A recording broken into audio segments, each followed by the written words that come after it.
Kenan. Of course, wonderful. Good morning, everybody. We're going to get started. It is 10 a.m. We'll have first, welcome to the MCE Technical Committee meeting for Friday, April 3rd. It's 10 a.m. We'll call this meeting to order, and we'll start off with the first item, which is roll call and quorum. Madam Clerk.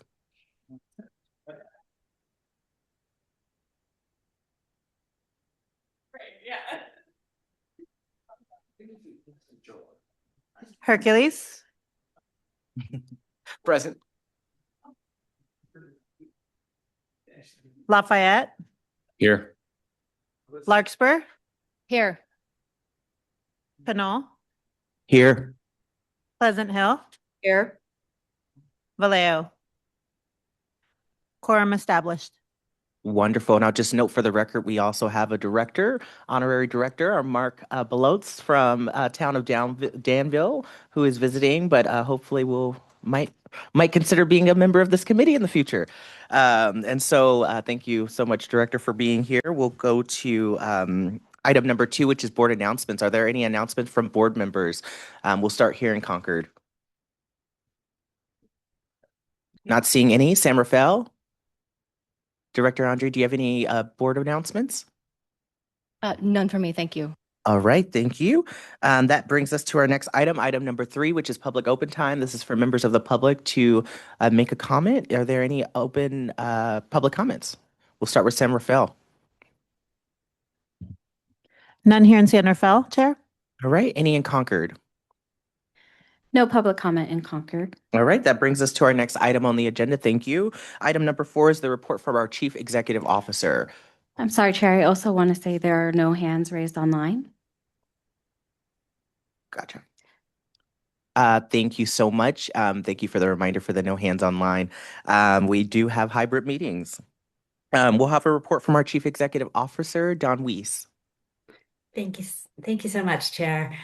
First of all, I wanted to give an update on MCE's Supplier Diversity Report, which MCE submits annually to the CPUC to track our spending with diverse businesses, including those owned by women, minorities, LGBTQ individuals, veterans, and people with disabilities.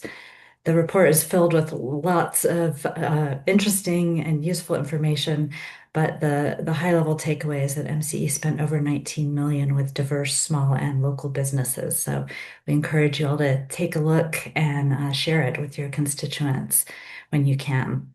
Next, I wanted to touch on the wind field trip, which has now been scheduled for May 6th. It's going to be a visit to an 80 megawatt wind facility that's currently under construction for MCE, and it is located in Tracy, which is in Alameda County. This will be a really great opportunity to see a large-scale renewable project up close and learn more about how these projects are developed and integrated into California's energy system. So keep an eye out for an email from our clerk shortly so that you can RSVP for this event. And then last of all, we will be sharing today around noon an upcoming board education opportunity through the UC Berkeley Energy Institute at the Haas School, which is focused on the economics of energy and electricity markets. The dates are April 21 through 24 from 10 a.m. to 12 noon. An email with course details, registration information, and reimbursement guidelines will be coming to you around 12 o'clock today. So we encourage our technical committee members to consider attending if you'd like to be part of this training program. And that's it for my report. Happy to answer any questions. Thank you so much. Are there any questions from board members here in Concord? Not seeing any board questions from board members in San Rafael. No questions, but I'm glad that Ms. Weiss mentioned the Energy Institute program. I was thinking about signing up for that, and I would encourage other technical committee members to sign up for that as well. I think it could be a very beneficial and informative training session for us. Thank you, Director Andre. Are there any public comments on this item? None here in San Rafael, Chair. I see none here in Concord and no hands raised online. All right, thank you. And thank you again for that report. We'll go to the next item on the agenda, which is item number 5, the consent calendar. We have one item on the consent calendar, which is the approval of the March 6, 2026 meeting minutes. Do we have any questions from board members? All right, any polls? Otherwise, I'm happy to entertain a motion for approval. So moved. Thank you, Director McCormick. Is there a second? Second. Thank you, Director Bailey. That being said, we'll call the clerk for a roll. Hercules, Yes. Lafayette, Aye. Larkspur, Yes.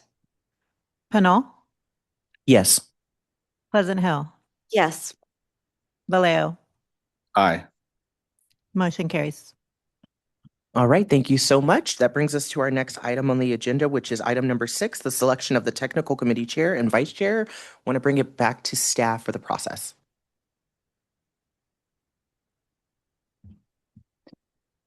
Hi, Chair. I'm happy to help support. I think at this point, the committee could entertain any motions either for chair individually or as a slate of chair and vice chair.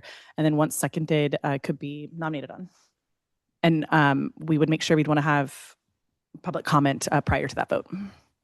Thank you, General Counsel Murphy. Are there any board members who would like to ask a question or make a comment or, yeah, this is our space, so, or make a motion? Yes, Director Sakatz.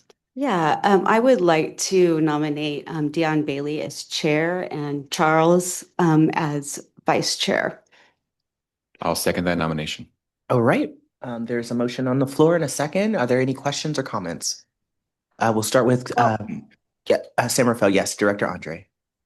Well, I would like to just make a case for why I am interested in being chair of technical committee before we go to a motion.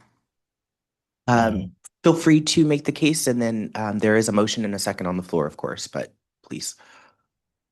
Okay, great. Thanks. Well, I believe that the technical committee and the chair role specifically performs a vital oversight function of this agency's energy procurement contracts, given that energy costs account for about 85 to 90% of our annual operating budget. I think the technical committee chair role is extremely important in fulfilling our fiduciary duties while adapting to changing market and regulatory landscapes. Over the past year, I've served as TechCom vice chair, and I have spent dozens of hours talking to industry experts, learning about the different types of energy products that MCE procures. And I've reviewed probably thousands of pages of MCE's contracts to get a better understanding of the breakout of our energy costs and to understand the types of energy that we are procuring. I will be a proactive technical committee chair. There are issues and topics that I believe this committee should be focused on addressing, and I'd like to work with staff to bring those items to future agendas. I'll also conduct appropriate due diligence of any contracts prior to approving them. And I think that this committee needs, high-level education and data to make informed decisions and to execute our fiduciary duties. And I'd like to bring some of those education resources to this committee. My professional background is all in institutional finance. I'm a former bond trader, a former investment banker, and a former head of a public company and ran its capital markets division, an $8.5 billion enterprise value public company. So I bring deep expertise in trading, risk management, and internal controls. And from what I've seen in the last year and a half or so that I've been on this board, there are weaknesses in internal controls and risk management. And these are gaps that I would like to address. We have a mandate at MCE to provide clean energy at an affordable rate to our customers. And I believe that environmental stewardship and cost efficiency are not mutually exclusive. Said differently, I think clean energy doesn't have to be expensive energy. And I think a lot of that responsibility, resides and starts here in this committee. So I'm committed to, improving our internal controls, our risk management, and our oversight so that we can deliver on our mandate to our customers. And I think given my professional background and the legwork that I've done to try and understand our procurement will really allow me to add a lot of value as TechCom chair. Thank you. Thank you, Director Andre. There were no other comments from board members here in Concord and none from San Rafael. Are there any public comments? And I see one in the room. Director Blas. Thanks so much, Devin. I just have a quick question on this. Again, whoever's chair, whoever's vice chair, everyone's going to do an amazing job. But my question is, like all of our cities and towns, when we have the mayor rotation, isn't the job of the vice chair to move into the chair position? And then we get a new vice chair to learn and move up? All cities rotate, and I just don't know why we're not doing that here. And like I said, it doesn't matter who the person is. I just think that it would be great if we had the vice chair who spent time to move into the chair position. And that's it for me. All right. Thank you, Director Balazs. Are there any other public comments? Yes, we have Dan Sedgedin here in San Rafael. Good morning, Mr. Sedgedin.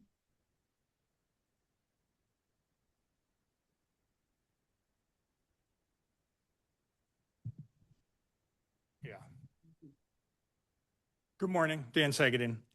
I'm not speaking on behalf of MCL. As a 501c3, they generally don't take positions on these matters. However, I do want to take this opportunity to make some comments about our interactions with Director Andre. I say "our" to encompass fellow advocates who I know share the same views. Stephanie has listened closely to our concerns. She asks questions, seeks to understand, and does her own research.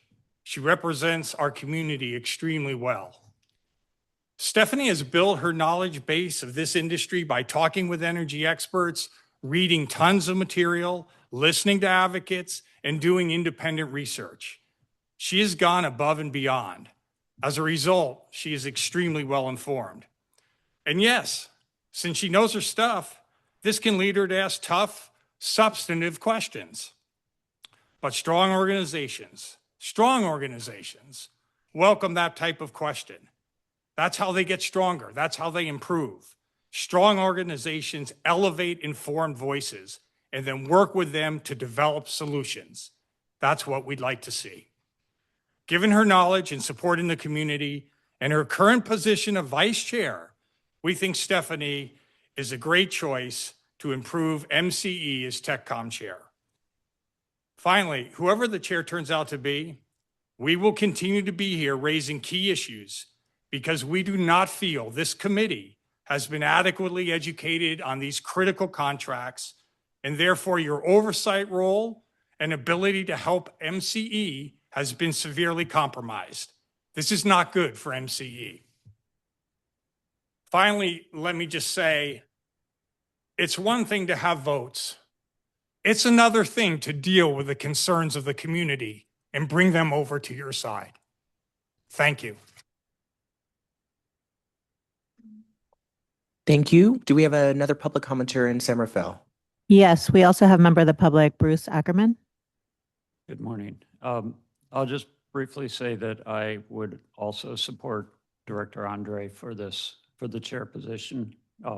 Seems like she certainly ought to be in it because she's vice chair now, but I have met with Director Andre One time, I've met with her several times on different issues, but regarding MCE, I've met with her for one time to discuss the power procurement complexities with MCE, which I am still struggling to understand completely, but as I understand more of them, I definitely feel like there is stuff that needs to be dug into.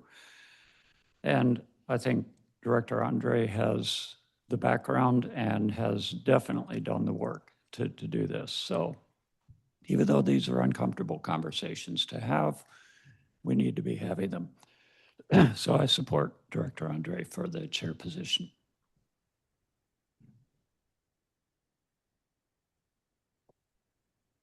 Thank you. Any other public comments? Yes, we have a member of the public, Nick Papas. Good morning, Nick Papas, MCE customer. You all have heard a fair bit from me about the technical committee chair position over the last few months, so I'll just make a few comments for whoever takes this role. MCE at its core is a power trading organization. That's what load serving entities do, and that's the vast majority of your budget. The majority of that budget is in short and medium term contracts, which are approved through the technical committee by the technical committee chair. If you all move forward with the resolution later today, which I will get to that, I find that fascinating and bizarre, you will be delegating almost the entirety of the purchasing authority to the technical committee chair and staff jointly. I'm standing in the room with folks from MCE who I've known a long time, folks I trust. I'm looking at some folks right now who I think are incredibly sharp folks in this space. That does not obviate the board's responsibility to be a partner in how you manage your energy position, how you manage your hedging position, how you think about contract approvals. And what I've seen thus far is when questions from me and other advocates about those processes, about those products, about that hedging strategy have come up, is an allergic reaction to transparency and an effort to quell any discussion at the technical committee, at the board about these substantive and serious matters. If you trust planners across the West, we are moving into the most turbulent period for energy markets that we have ever seen. We are going to make the energy crisis of 2000 and 2001 look like a fascinating little blip in comparison with the load forecasts and the deficiencies we see coming into the early 2030s. So that's not just California, that's the whole West if data centers are a tenth as true as we think they're going to be. Yet this board, to my knowledge, this technical committee has had no discussions about MCE's hedging strategy. You're having no discussions about how you're managing your RA position, your short-term energy position, your REC attributes. And those issues have flared up very seriously in the last couple of years, not just the process, but the actual outcomes. So I just want to encourage anyone who goes into this chair role, because you'll have the pen on MCE's budget, its risk, its future, to be the most serious and engaged and involved person. I would echo the comments of previous speakers. I've been very impressed with the questions Director Andre has asked. I've also really appreciated Director McCormick's engagement. How do we get the board to be more substantively engaged? And I just want to really, really deeply encourage you all as the board to remember that it is your role as the board to be directly engaged with the strategy and procurement of this agency. And whoever gets into this role should know that they carry the weight of a close to $1 billion agency, 1.5 million ratepayers on their shoulder. And I hope whoever takes this position carries that very seriously. Thank you. All right. Are there any other public comments? There are no other public comments, Chair. Thank you. We have a hand raised by Jody Timms online. Thank you. Good morning, Jody Timms, 350 Marin. I would like to request that someone make, I believe it's an amendment to the existing motion, and propose that Stephanie Andre be considered for chair. I think to not give her an opportunity or at least take a vote on that is highly unusual, as has been mentioned. She's been active, a very active vice chair for an entire year. And I would also echo that I believe she would really encourage board participation in a way and committee member participation that hasn't been there, and also would strive to continue to strengthen the relationship with the community at large, ratepayers, activists, and advocates. So I would really like to see an amendment to the motion and a vote taken. And and/or a statement by the other director who would like to be chair, so that you can, as a committee, evaluate your two potential candidates who are interested in this position at this time. Thank you very much. Thank you so much. Are there any other public comments? I see no other hands raised online, Chair. All right, if there's no other hands raised, we'll close out public comment for this item. I'll bring it back. Are there any other additional comments from directors or questions about the motion? Yes, Director Palmeiras, excuse me. Thank you, Chair. I think no matter how this shakes out, I'm just going to talk about myself individually, not necessarily as a candidate for this, but I have been contemplating and reflecting very sharply on what's been happening in the past year. I hear everyone's public comments, and there is a lot of concern about the way we're doing things financially, and I share those concerns. And I think no matter how this shakes out, we as a body really do need to do our homework and get to a better understanding, more comprehensive understanding, like why things are happening, and at the same time also not let us get bogged down with just an over analysis of things. I've heard the reports and the comments from our staff, and what I'm hoping to see is beyond just like our own concerted effort to make things more efficient, but just also have installed processes to make sure that whenever we get critiques or concerns, that those are regarded as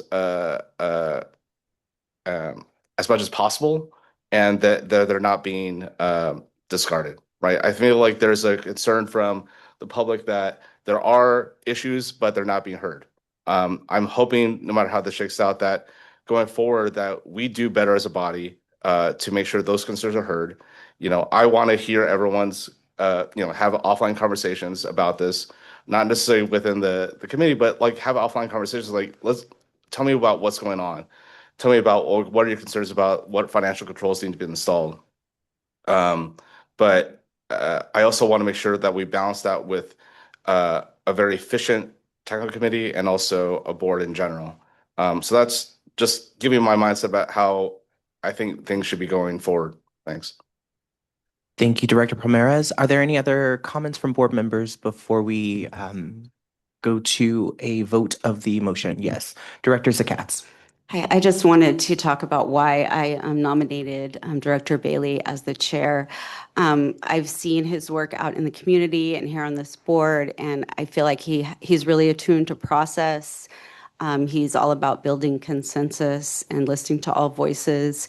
And I also think he has the ability to be available to sign these contracts. And I think he's good at listening to the voices of the community as well. Thank you. Thank you, Director Zakats. Are there any other public comment? Oh, excuse me. Are there any other comments from board members? Yes. Yeah, Director McCormick. Just briefly. So I think I take the public comment that we had to heart, and I'm in agreement with very much. I think we do need to have more transparency. I think the tech committee needs to be more engaged, and I'm looking forward to over the next year, whatever, and more, really digging in and doing what we need to do to ensure that we have the trust of everybody, and that regardless of who's chair. I think that the tech committee, we need to up our game. As was mentioned, I really like the idea of the training that's potentially happening at UC Berkeley, and hopefully it can work out. And I think we all need to educate ourselves. As Nick Pappas said, we are entering a era of probably increased instability, and we were already pretty unstable. So I think we all need to up our game a little bit, regardless of who is chair. So. All right. With that being said, there are no other comments. We'll go to the vote of the motion. Madam Clerk. Hercules, Aye. Lafayette, Aye. Larkspur, No. Pinal, Aye. Pleasant Hill, Yes. Vallejo. Aye. Motion carries. All right, thank you so much, and congratulations, Director Bailey, or should I say Chairman Bailey, as well as Vice Chair Palmeras, on your appointment as the chair of this committee and vice chair of this committee, respectfully. It's been such an honor to serve this board, serve our committee for the last 3 years. I'm truly moved by the work that we've done. I know there have been comments from particular individuals around the progress of MCE, but I certainly stand strong in both our areas of improvement that we've worked on over the several last years, but also the areas of excellence that this board and this agency has truly led on. When we look at the other CCAs, we're truly, I would say, the most innovative, certainly have a high standard of transparency and oversight, and it's truly been a exciting adventure to be a part of that. And I look forward to serving continually on this committee as well. So that being said, I wanted to ask General Counsel, is this the moment where Director Bailey, excuse me, I want to say Chair now, Chair Bailey takes over, or does he take over after the meeting? How do we, I can't remember. We don't typically have elections in the technical committee, by the way. So this was the first time we've had actually multiple members of our committee interested in this role. How do we want to move forward, General Counsel? Yes, thank you. It is time to pass the baton, and now Chair Bailey will take over for the rest of the meeting. Thank you for your service. Absolutely fantastic. Chair Bailey, it's all on you. Thank you. And I do want to just quickly congratulate our new vice chair and thank our outgoing chair for all the hard work. And I do want to say that to the members of the community, we do hear you. Each board member, regardless of our additional titles, represent our communities, which is our cities that we serve, as well as the larger multi-million, almost $1 billion, as we said, 700 million, I think, budget that we have, and all the members, the community members who pay into that, right? So we want to serve our community. We want to continue to represent people there. All of us are available. We're all learning. I think that I heard that our outgoing vice chair, who we appreciate her work as well, did lots of learning over the course of this year. I think we'll all be doing that. It will be a continuous process. Most of us coming into MCE, this is a new thing for us. We've done government work, bus company work, things like this, but this is new for most of us. And so we are here and committed to serving the community. That's my goal. My goal is to work with all the board members, whether they are in this location in Concord or the location that's just down the way. The goal is to be present and to hear each other and make sure everyone is heard. So that's my goal as we go into this new year. And again, thank you from the team here as well as the team over in San Rafael for the vote of support. And with that, I want to see if the vice chair has any comments. I don't want to cut him off. None here. Thank you. Well, thank you very much. And with that, we'll move to the next item on the agenda, which is proposed resolution 2026-02, delegating energy procedure authority. And can we have the staff report? And as we're teeing up the staff report, I just want to thank our committee members for working with us and other board members that have provided a lot of input to us on how we might enhance the engagement between our procurement activities and our board members. I think that the input that we received over the last month has been really instrumental in helping us go out and look for best practices in the market, look at what other CCAs are doing, other investor-owned utilities are doing. And what you'll see presented today is really a proposal based on those best practices that we're seeing in the market.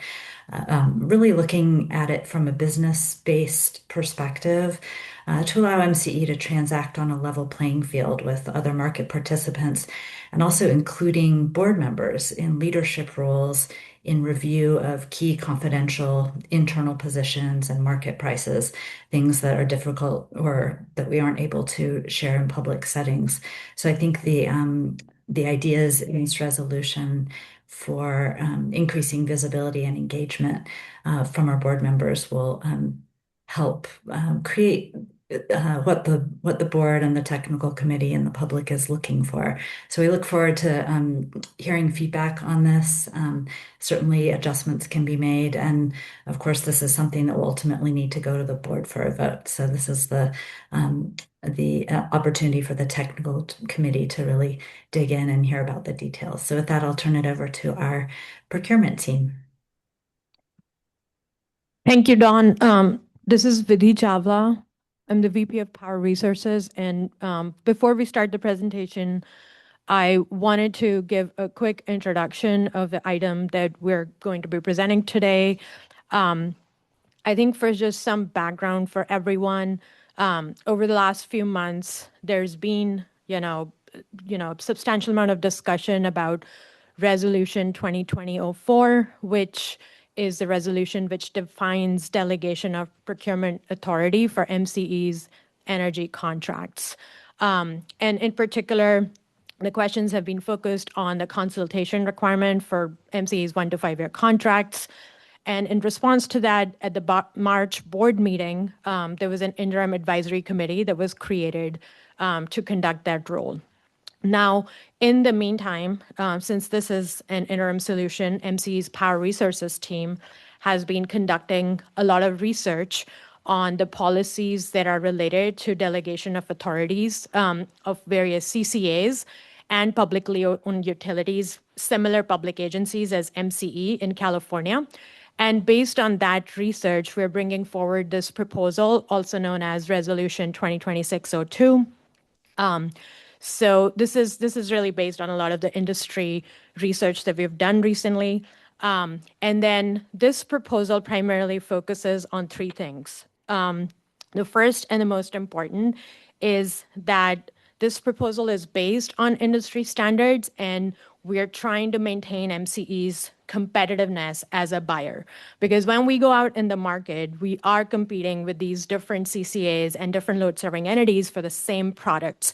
So we want to make sure that MCE's customers are not at a disadvantage when we're competing against these buyers. Energy markets in California are very competitive and dynamic in nature, and it doesn't favor buyers who can't act quickly. Having an efficient and quick process for deal execution is critical in maintaining competitiveness, meeting compliance, and negotiating favorable prices for MC's customers. The second thing that we focused on in this proposal is increased transparency. There's been a lot of interest from board members and members of the public to review MC's open positions and prices. And as part of this proposal, we are going to bring in certain members of the board to have these opportunities to review MC's market-sensitive information. And in addition, staff will be offering trainings for interested board members.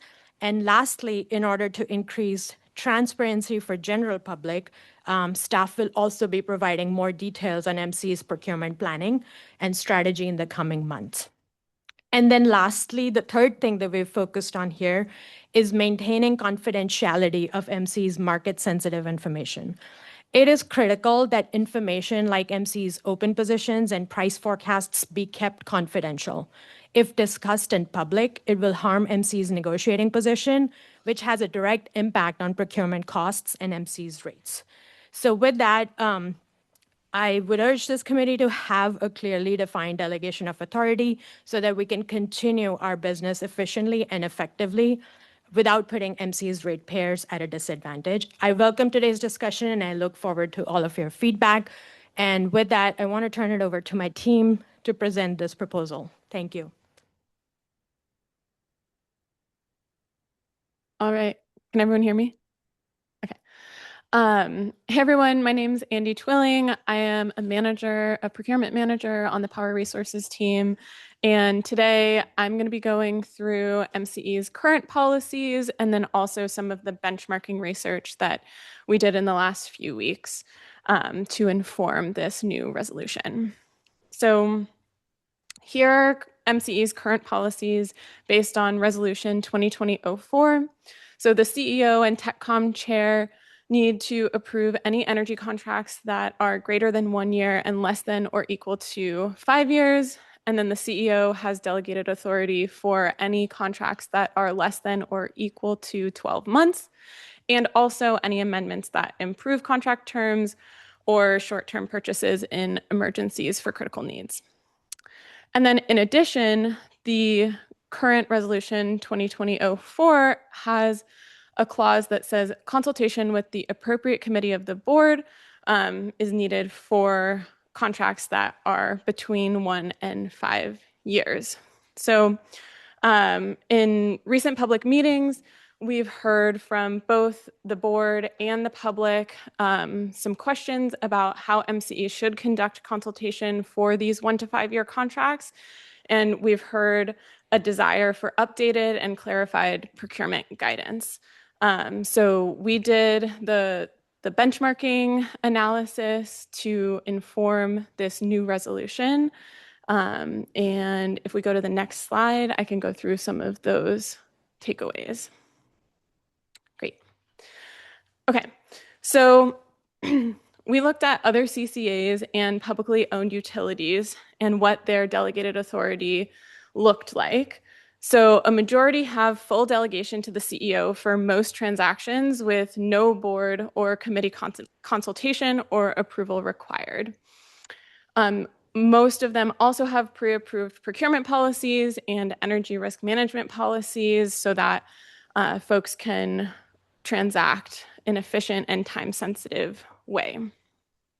Some other things that we saw through our benchmarking research was that there are some opportunities for us to allow board members to, in leadership roles, to participate in reviews of open positions and market prices, also request unredacted contract reviews or sit in on solicitation reviews. And some other things that we saw were board-approved master agreements that enable staff to execute confirmations under those master agreements, and energy risk training opportunities for board members. So if we go to the next slide. I won't go through all of these in detail because all the information is here and we've gone over some of the key takeaways already, but I will highlight a few of them. So for Clean Power SF, the CEO has full delegated authority to contract for contracts that are up to 25 years with an annual expense cap of $300 million a year. Sonoma Clean Power also has delegated authority for the CEO and head of power procurement for up to $250 million and any contracts that are less than 10 years. If we go to the next slide. Thanks. One other thing that I'll note is that some CCAs, such as AVA, also have delegated authority for folks on the power resources team for shorter length contracts. So for example, at AVA, even power resources managers have designated authority for contracts that are 3 months or less. If we go to the next slide. Then we also looked at publicly owned utilities. And this was because even though they're not CCAs, we felt like they're similar and they have similar stakeholders to us. And so for SMUD, for example, the CEO can sign any long-term agreements that are less than 30 years, as long as they don't exceed 500,000 megawatt hours per year, and the price is favorable compared to the market. Then they're also allowed to sign any regulatory required agreements if the prices are below the avoided cost for SMUD, and any other contracts that are less than 3 years. Then for Alameda and Palo Alto, both of them use Northern California Power Agency, or NCPA, to transact in the market. For example, Palo Alto allows NCPA to contract for terms that are less than 5 years, and as long as it doesn't exceed the approved budget. So these transactions could be up to several $1 million.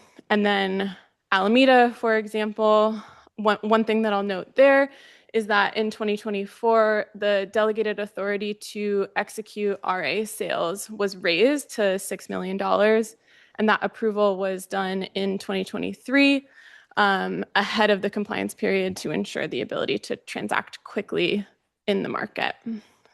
So going through all of this research, hopefully that helps just kind of give an overview of what others in the market are doing.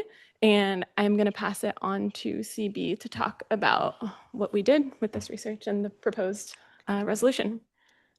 Thank you, Andy. Good morning, everyone. Okay. As you can see on this slide, there are several procurement policy objectives that we are trying to meet with this proposed resolution. And what I'd like to do actually is summarize them in my own words. So from my standpoint, there are really three key objectives here. The first is efficient and competitive energy procurement. As staff, we do need the ability to transact quickly when required, as Vidi mentioned earlier. This is very important for us to be able to procure our board-approved targets, to meet our regulatory requirements, and ultimately to achieve the best prices for our customers. And of course, this requires a certain amount of delegated procurement authority.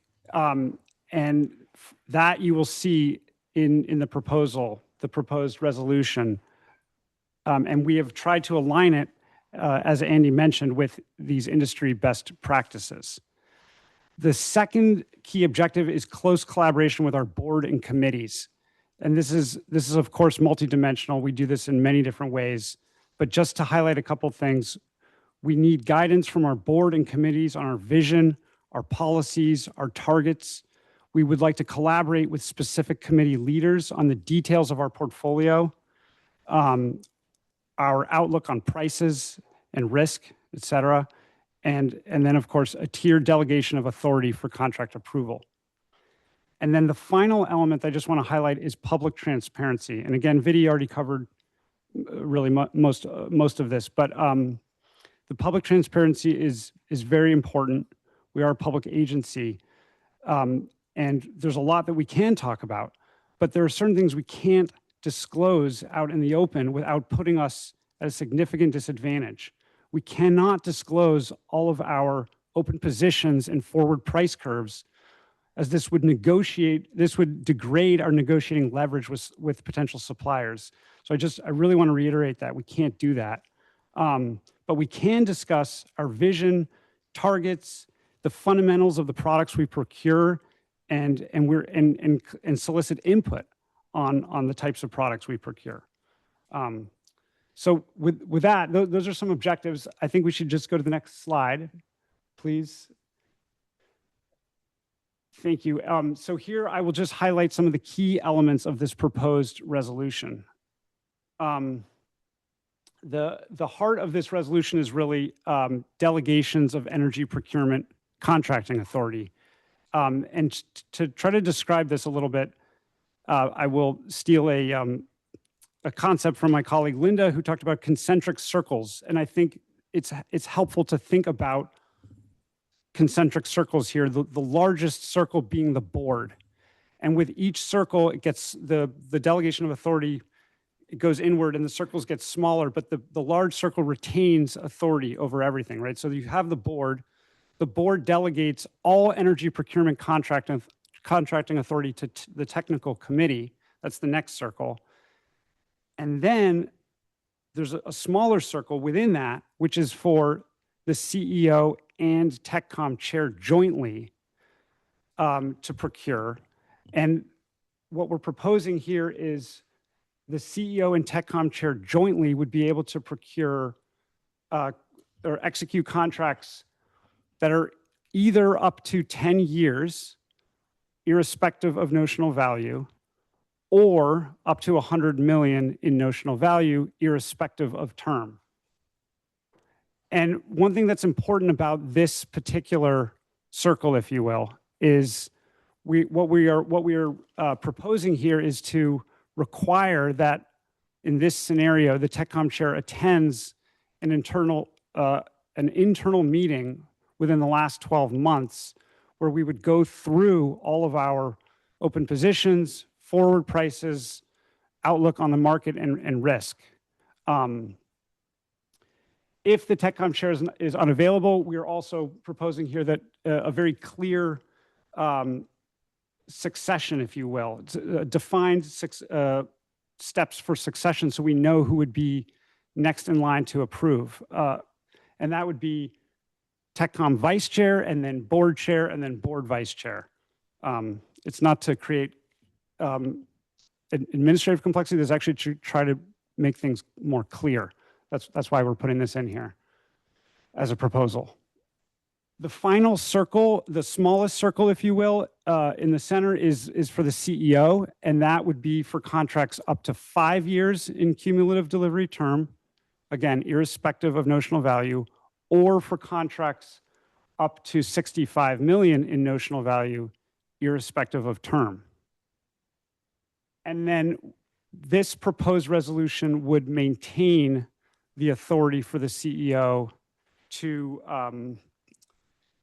execute amendments to existing contracts of any term or notional value, so long as those amendments do not increase the notional value and are beneficial to MCE in terms of the provisions. And what this is really trying to get at, by the way, is inclusive of administrative changes, because we do have administrative changes that are quite benign. And rather than having to go all the way back to the technical committee, it would be helpful for the CEO to continue to have the authority to execute amendments that are administrative in nature. And then finally, the last bullet here is to continue for the CEO to have authority to do transactions in emergency situations. For example, oncoming extreme weather may require additional hedging, things like that. So those are the key elements. And I think we can go to the next slide. I mean, our recommendation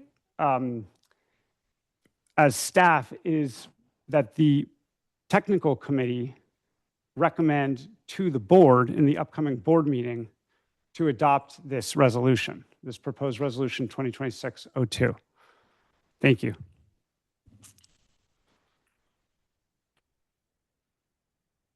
Thank you. Is there anything else from staff?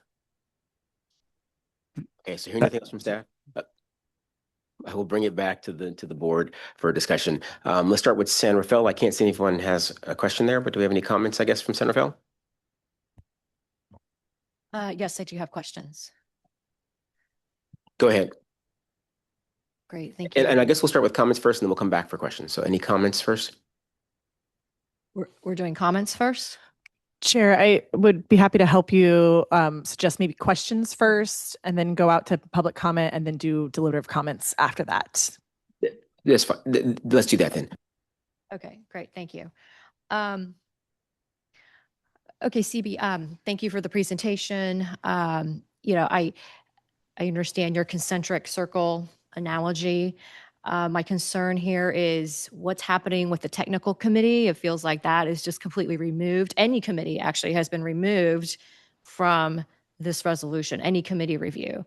So the interim committee that we just created, the technical committee, the ad hoc contracts committee, it feels like all committee discussion has been removed from this process. Thank you, Director Andre. The one example I will highlight is long-term PPAs will almost all end up going through that technical committee circle, if you will, because of the nature of their notional value and or term. 15-year PPAs that we do. So we will still be going to, under this proposed resolution, there's still a very important place for TechCom approval of our contracts. And long-term PPAs would be the example. Okay, right, but that's already existing, like that is already happening with the long-term PPAs, Yes. right? So, but this resolution was intended to address the medium-term contracts, the 1 to 5 year, which was resolution 2020-04. So that's what I'm talking about. Okay. Is on the medium-term contracts, where previously it said jointly with the appropriate committee of the board, but now I don't see a role for any committee of the board for consultation or discussion or review. I guess my response on that would be the consultation element we are trying to make practical by bringing in the TechCom chair, vice chair, board chair, vice chair into internal meetings where we can talk about open positions and prices. Okay. Because that kind of stuff just can't be discussed publicly, right? I understand. Yeah. I understand there is Yeah. market sensitive information that you don't want to discuss publicly, but I would also maintain that there were a number of items that you mentioned in your presentation that you could bring to technical committee to allow technical committee to understand what's happening in the marketplace, what types of contracts we are signing, the mix of contracts that we're signing. Yeah. These are all things that you can bring to technical committee for discussion. And I want to get to that later. But let's talk about the once a year internal staff meeting that the TechCom chair, vice chair, board chair, and board vice chair are required to attend. So I don't see how a once a year meeting is sufficient given the changing market dynamics that allows a person to just approve these contracts. If what you're saying is the market is changing constantly, how is an annual meeting that doesn't discuss specific contracts but just provides a general update? Like how is that going to allow the TechCom chair or vice chair or board chair or vice chair the ability to understand what they're approving? Can I respond to that? Sorry, CB. Yeah, sure. So Director Andre, the requirement here is at least one meeting in the last 12 months. So that's the minimum. You could attend more than one meetings. We typically provide updates every quarter. So that's the frequency at which we look at markets and our open positions. So, a committee member can attend those meetings more than once a year. So that's the minimum requirement. It's not the maximum, it's the minimum. I just wanted to make that clear. Okay, well, I think that if we are now narrowing basically the approval delegation to basically one person and the CEO and removing the committee review entirely, I would definitely recommend that whoever's approving these contracts needs to attend more than one of these sessions. It feels like once a year is definitely not enough. I'm also concerned about the fact that we talk about public transparency, but now there's no committee review. I don't see what the mechanism is here for what's being signed to come back to committee, or how the public is supposed to be engaging in this, because it feels like all of this is now being done offline in private meetings with staff, and none of it is coming back to committee. So when we talk about public transparency and accountability, I don't see how that is working in this resolution. So I think two things here. So we will still be doing the monthly staff reports where we report all of our energy contracts. So we'll continue to do that. So, public will know exactly what contracts we're signing and what the amounts are.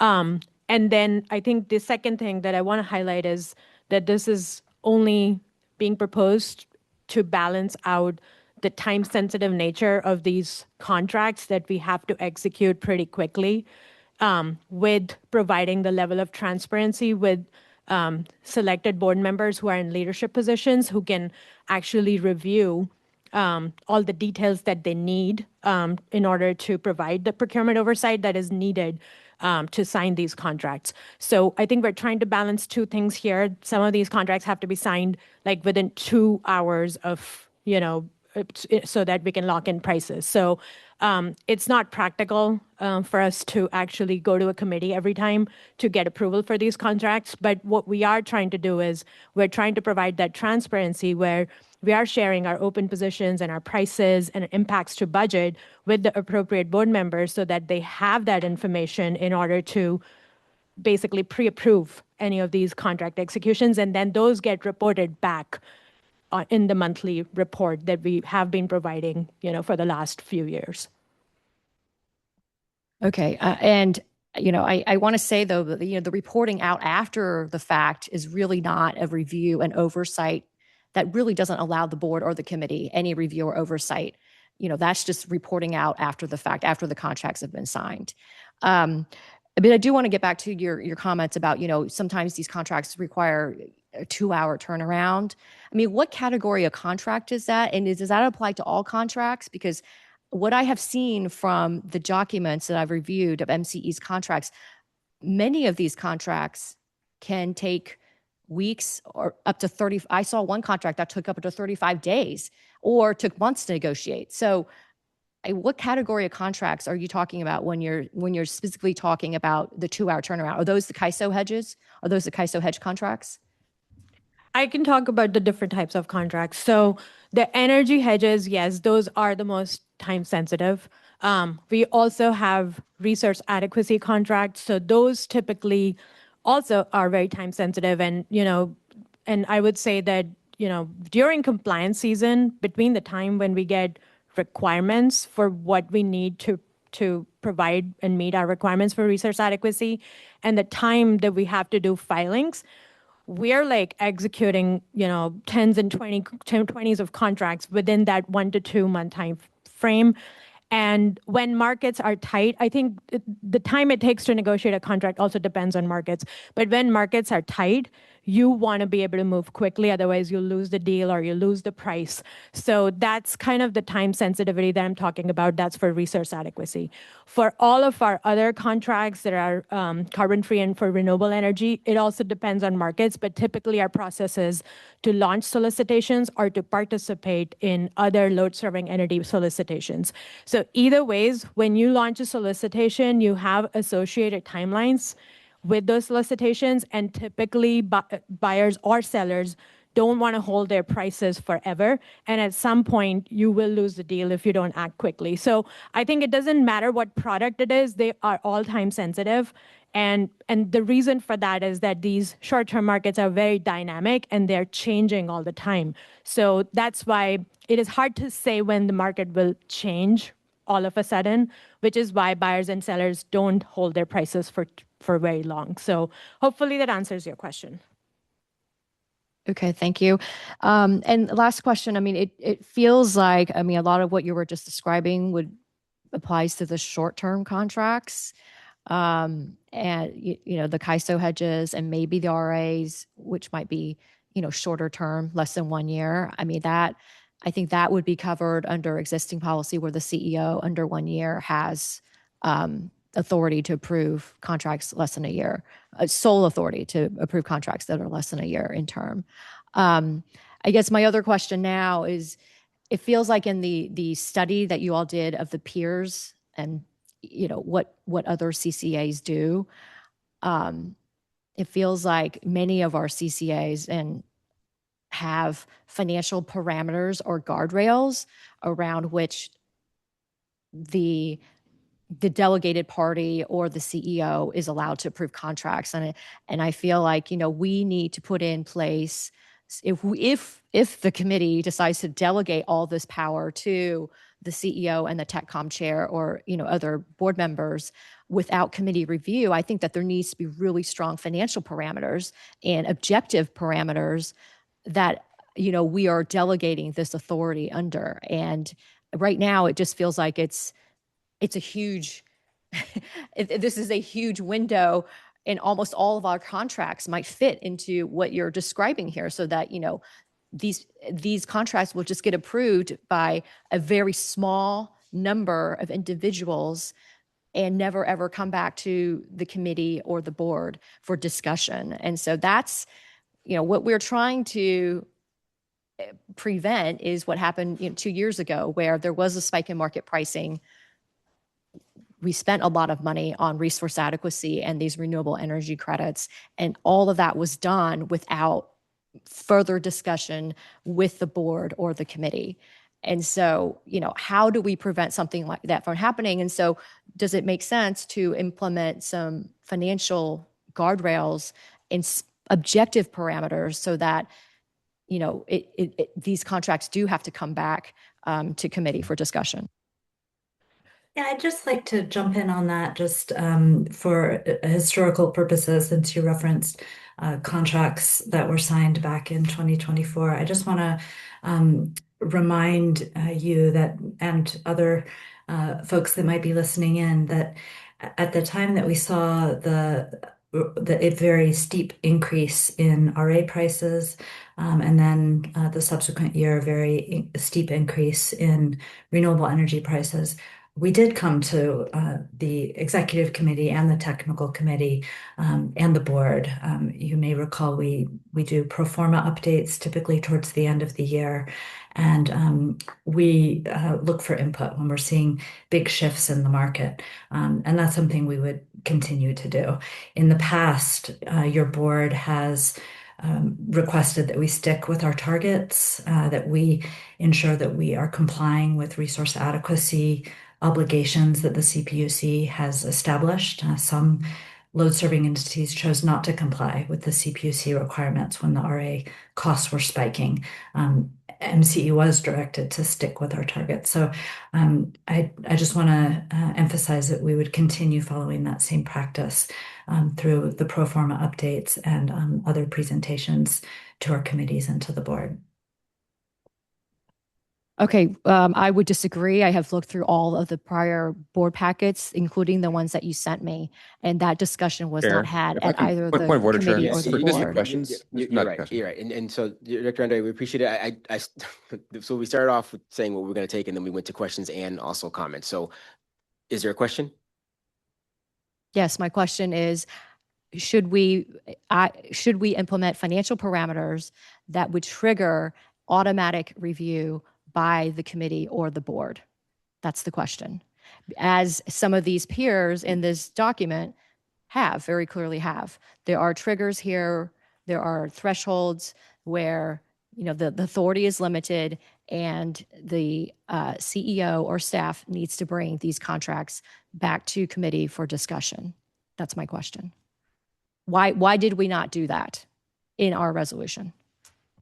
Director Andre, can you point to a specific example, because I'm not sure which example we're talking about? Yeah, let's just look at,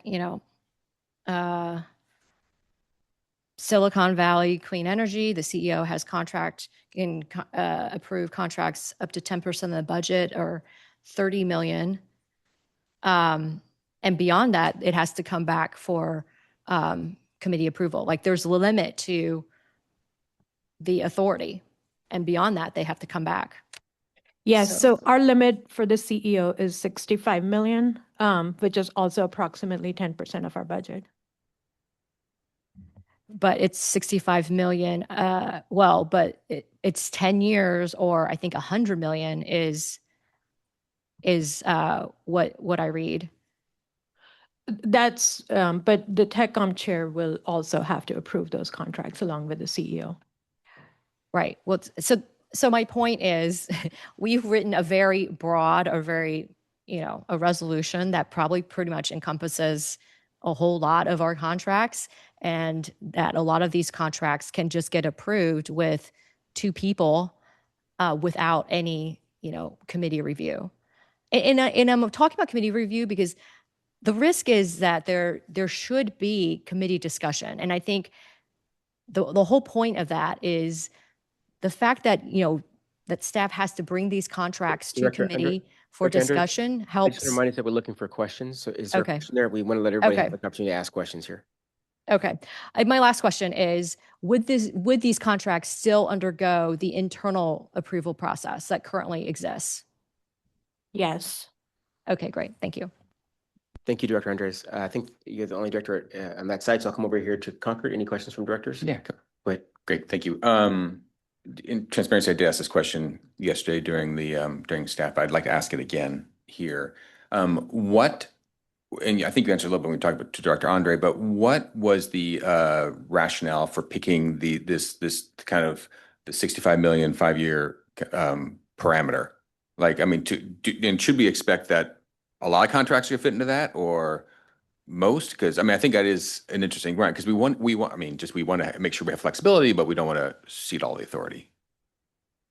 Thank you for that question, Director McCormick. So, two things. When you look at the comparison table that we've provided, MCE's retail sales is around 5.5 million megawatt hours. And when we compared ourselves to similarly sized CCAs with similar procurement budgets, I think we fall somewhere between A1 and 3CE, and that's kind of where we picked the numbers because they have similar budgets to what we have. So that was one data point. And then the other data point that we looked at is all of our contracts that we have signed in the last 2 to 3 year time frame. And we looked at the notional values and the amounts for those contracts. And I think this will basically cover most of them, but in case, there were some market anomalies, the 65 million hopefully will trigger a review by a bigger committee than just the CEO or the TechCom chair. So that was the rationale behind picking those numbers. But yeah, I mean, there's no there's science and there's some art here that we've done to pick those numbers. And then my other question, one other question is, Director Andre did mention kind of the other CCAs seem to have a notion of they escalate to a risk committee. What is the risk committee? Because we don't have one of those. So when they're talking risk committee and do we have an equivalent, or how would that work? Yes, that's a great question. So most CCAs and MCE, we have a internal risk committee that typically looks at our risk every quarter, like I was explaining before. So typically in that meeting, we look at our energy positions, prices, impacts to budget, and then kind of do forward planning for procurement. We also look at, a lot of other things, including like counterparty risk and all the other types of risks that we have on credit and counterparties, and also look at our cash and liquidity. So those meetings do happen on a quarterly basis, and MCE has an internal committee, and that's typical for other CCAs as well, that those committees are conducted internally by staff. So when we have these when the other CCAs, we look at to the question here that we have the expanding circle thing, they're not actually escalating to a board committee, they're escalating to an internal committee. That's correct. And that's what we found through our research, is that there are typically no committee approvals required prior to executing these types of contracts. And then I guess I do have one quick one then. So if in the resolution you do talk about the chair being in at least one of these. So is this the risk committee meeting? Is that what you're talking? Is that what the quarterly meeting that's being referenced in the proposal is? The risk committee meeting? Is that what that is? So yes, it's the materials from that risk committee that we will actually be articulated that we expect that the TechCom chair attend at least one of the quarterly meetings, and I would certainly be in favor of doing more, so maybe make sure it's a minimum. But yeah, okay, thank you. Yes. Thank you. Yes. Director Plummer. Thank you, Chair. I have a few questions, actually, for Ms. Chawla. Thank you. So this annual meeting, that's a review of MCE's positions, is that just a composite of those other quarterly risk committee meetings?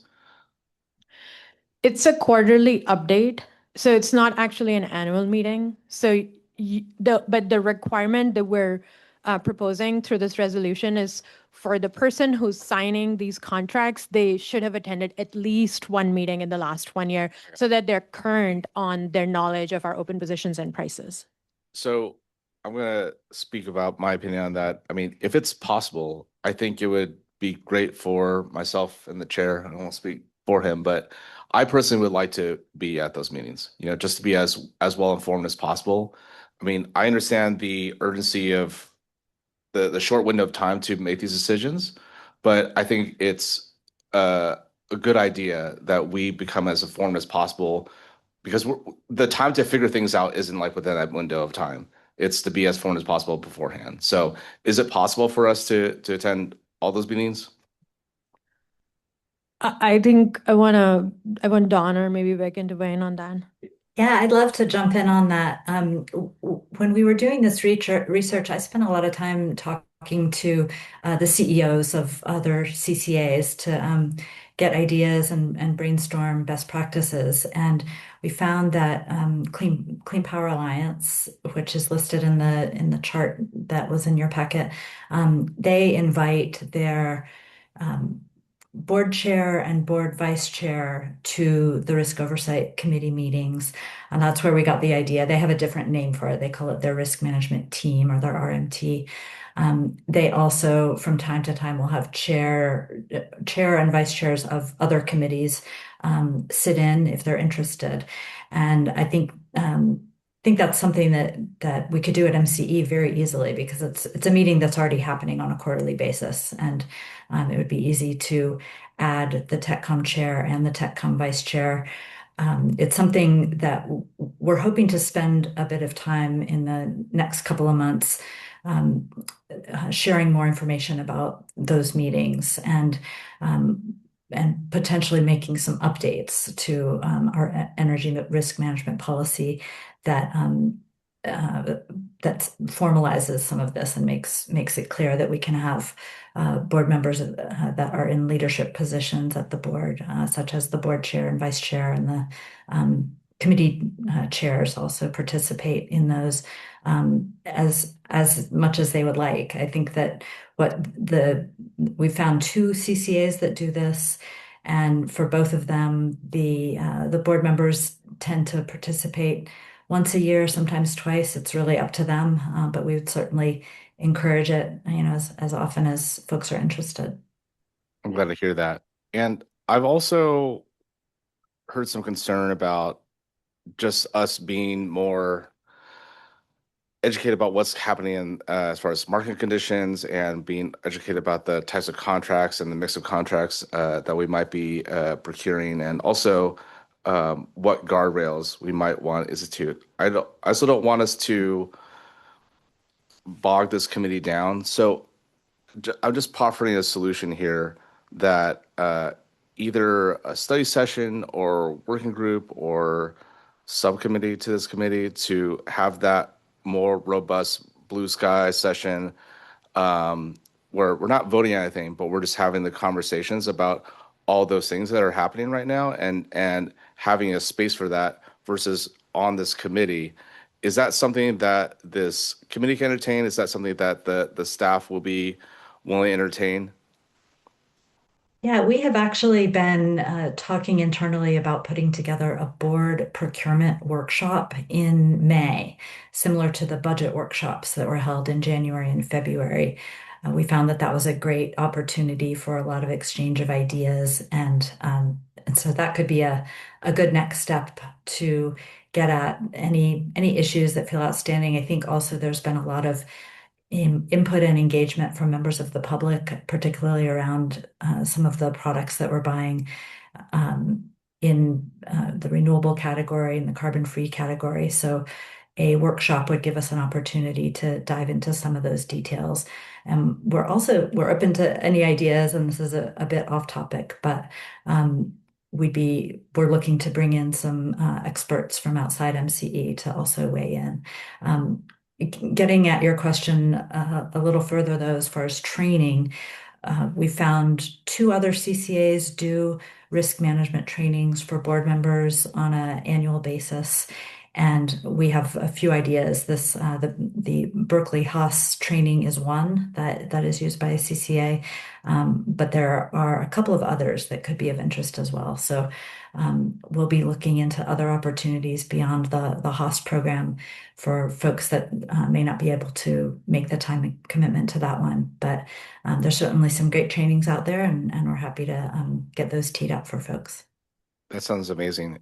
And for that workshop, are you imagining that just being once a year, or maybe even a little bit more frequent than that? I think it open to input here, but I think that we'd like to get feedback from the board members that attend the Berkeley program in April, see how folks like it. And in the meantime, we'll be doing some research on the other trainings that are used by CCAs and presenting some options. That could be something that we bring to the technical committee for discussion.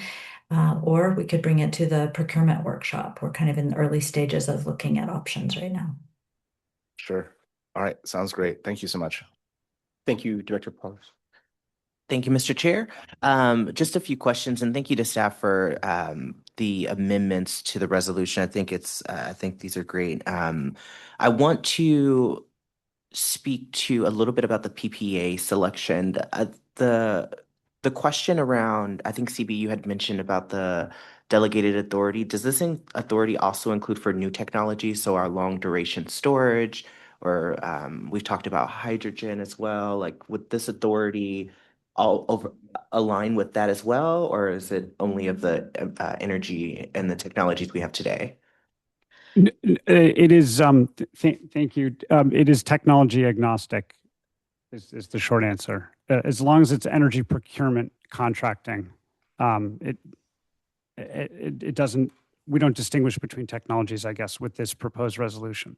Okay, thank you for clarifying that. And then we talked a little bit about the committee, but I just wanted to ask staff directly, did staff review also our energy risk management policy as we looked at this resolution, or as you all looked at this resolution to make sure we have alignment?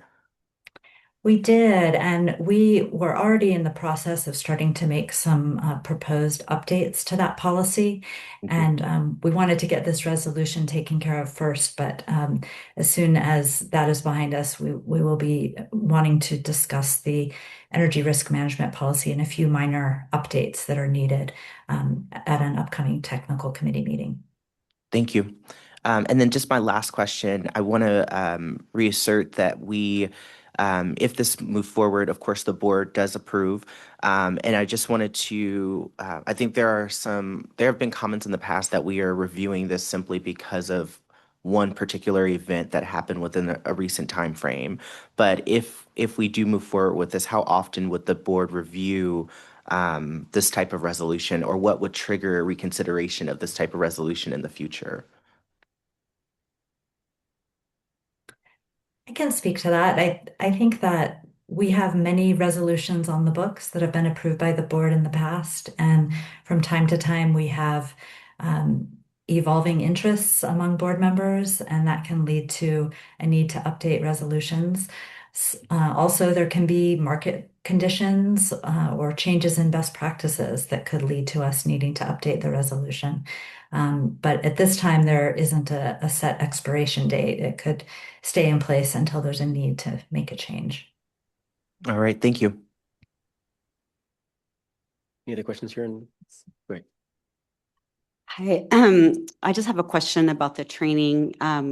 It says that the chair and the vice chair of the tech committee and the board need to attend at least one meeting in the prior 12 months with a detailed review of MCE's positions and market prices to approve contracts. How soon do you think, can you just tell me a little bit more about the training, how soon you anticipate having it, how long it will be? Will there be a gap of time between that training when contracts will need to be approved? And if so, how will that be handled? I just wanted to clarify that I think we're talking about two different things. So the training that we'll be offering at the Berkeley Haas School is an optional training for any technical committee members. That's not, I was referring to the training at MCE for the tech chair, and vice chair. Yeah, so that would be the quarterly risk oversight briefing that staff would do. And that would be, Vidya, you can speak to that, of course. Yes, so we should have a meeting coming up soon. So we're just in time. So I don't see an issue coming up where we will need to approve contracts prior to that, but that is still a good question.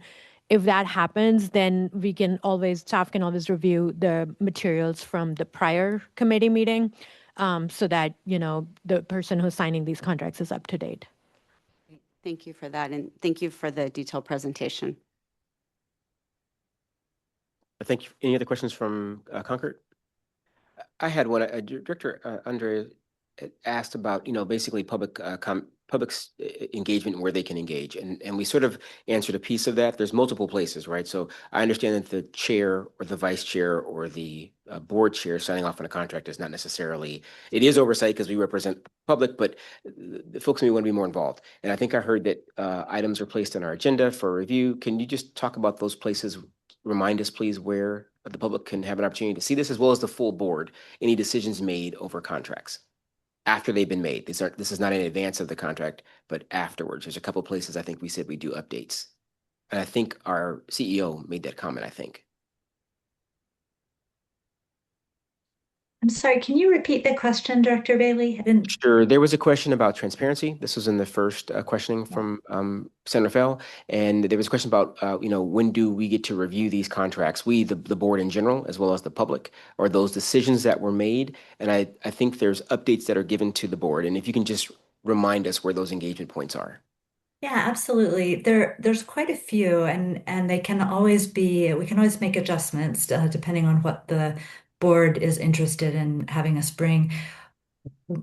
I think the first is a overarching document called the Integrated Resource Plan, and that comes to the board every couple of years. We're about to launch into updating it in the coming couple of months, and we spend a lot of time there really talking prospectively about what types of products we want to be putting into our portfolio over the coming 10 years.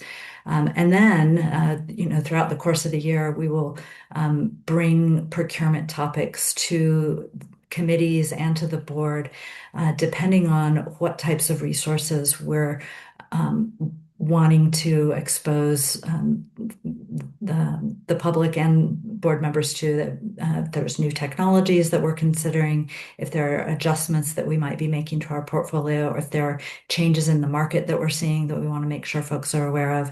Those types of topics would continue coming to our public meetings. What public agencies aren't able to bring is individual short-term contracts, one at a time to public meetings. So the discussions tend to be more high level, talking about the products that are needed and the costs that we're seeing in the market. And then after the fact, of course, the report that goes into the board packet lists the contracts that have been entered into under that authority. So hopefully that answers your question, but let me know if not. No, it does. I just wanted the public to know that we do have these engagement points where they will be aware. It may not be every section, every item, but we do have those points. Thank you for the answer. I think next we need to take some public comment if we have any. Let's start with, I guess, San Rafael.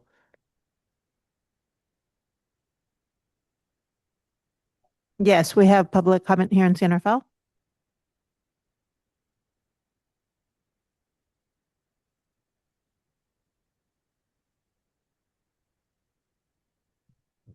Thank you.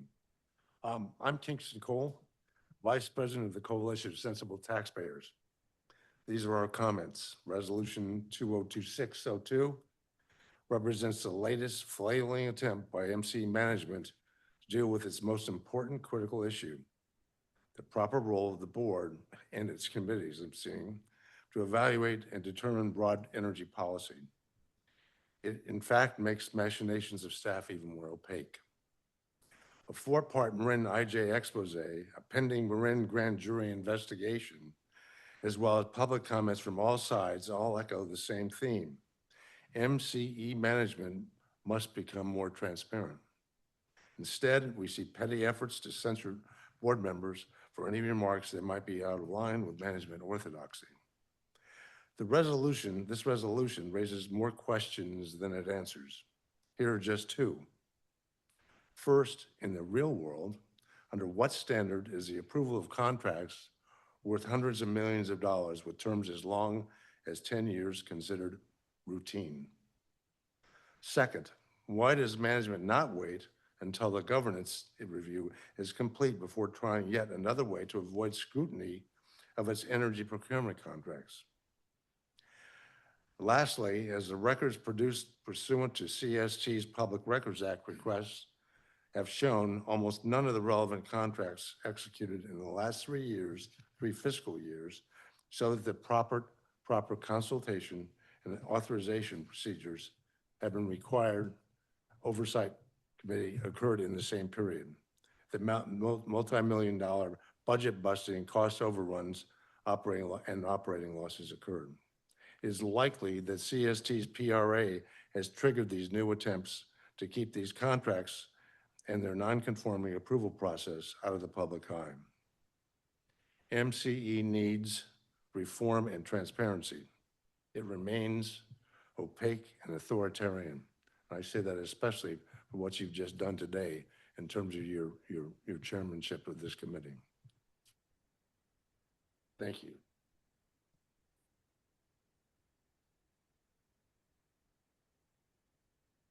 We have an additional member of the public that would like to speak here in San Rafael.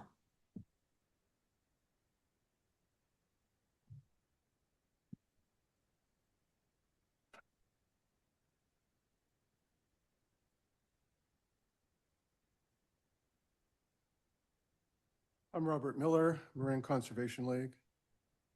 I urge you to vote no on this resolution. As others have said, the resolution goes in the wrong direction towards less and less transparency and board oversight. It's the opposite of what community organizations have repeatedly asked for.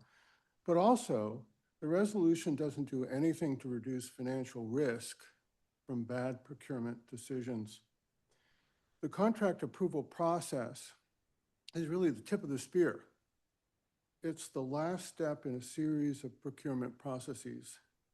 What's needed are effective guardrails or parameters for decision-making to reduce financial risk throughout this series of processes, including final contract approval process. At the last MCE Technical Committee meeting, Stephen Mariani floated potential language for guardrails for energy attribute purchases. Other language could provide procurement guardrails for energy hedges and resource adequacy purchases. That's where the focus should be now, not on revising yet again the final approval step of a procurement process without adequate guardrails. And since lack of these guardrails is the cause of MCE's past excessive spending on renewable energy and carbon-free attributes, over $330 million spent or budgeted on attributes over the last 2 years.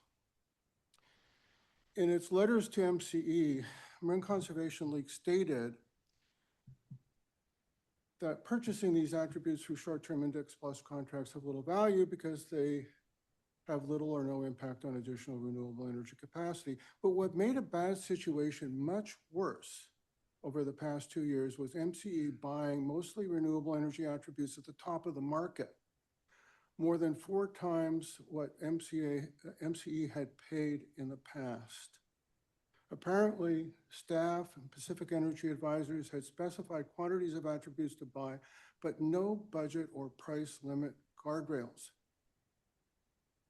Those couple of $100 million were the difference between having all-in customer generation costs that are competitive with PG&E, like PCE, AVA, and Silicon Valley Clean Energy have today, and those that are 30% higher than PG&E, which is the case for MCE starting April 1. It's all-in customer generation costs. The MCE board needs to put procurement process guardrails into place to reduce risk. Only then should the board consider changing the final step in the procurement process, which is contract approval. So please vote no on this resolution. Thank you. Thank you. Member of the public, Dan Sejadin. Correction, Bruce Ackerman.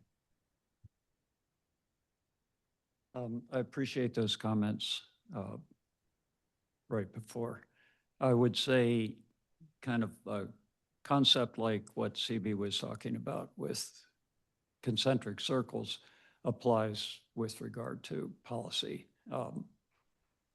So the actual individual contracts you could view in the smallest circle. And I understand, having served on the tech committee for a bit and also having served on our town council where we have closed sessions and we have to figure out about contracts, that there are situations in which things have to be done quickly and also things have to be done without disclosing our position publicly in order to keep our market position. In the next larger circle, I would envision it as what Robert was just speaking of, which is guardrails. That would be policies that say you are only going to do certain contracts up to a certain limit or whatever. You're going to go for approval when those limits are exceeded. And I would envision The larger circle is overall board policy. For example, is it our priority to make sure our power content label looks the best we can, or is it our priority to save the most money, or how does our priority to simply address climate change in real, actual, measurable ways? That's a larger policy thing. So thinking about those concentric circles, we're talking in this discussion about that inner circle of moment-to-moment contract negotiations. I think guardrails are important, but policy discussions are important as well. And I think that's what the board is trying to work up to, is those policy discussions. And in order to do that, the board needs to have actual clear examples and understanding of what these trades are, because they're complex and some of them serve some goals, some of them serve other goals. So I think we're getting the cart before the horse if we change what's going on in this smallest circle before we finish addressing the things in the larger circles. And I would ask this committee to not approve this change at this point. Thank you. Dan Sedgedin. Good morning. These contracts, the hedges, Index Plus, and RA, are the heart of our concern. They have been. They're also the heart of MCE. 80+% of your energy spend, also the most risk, have to be recontracted periodically, exposed to volatile energy prices. As a board or committee, this is not the place to remove guardrails and hope it all works out. Within this context, we and other informed members of the community have asked for more transparency, more board oversight, and guardrails to help protect MCE. So let me just respond to some of these things. Once a year review, let's make it at least 4 times a year. If someone wants to request more because they want to understand more, why wouldn't we do that and organize those meetings for them to increase their education? No committee involvement. This is less transparency. No public transparency. And let me address time sensitivity. Sure, there's time sensitivity in some of these contracts, but that doesn't mean you couldn't set policy guidelines and financial guardrails ahead of time that allow people to act quickly, but also protect MCE from financial risk. So I think time sensitivity is being overplayed as an excuse to delegate all sorts of authority to essentially 2 people. This has been a big issue for us.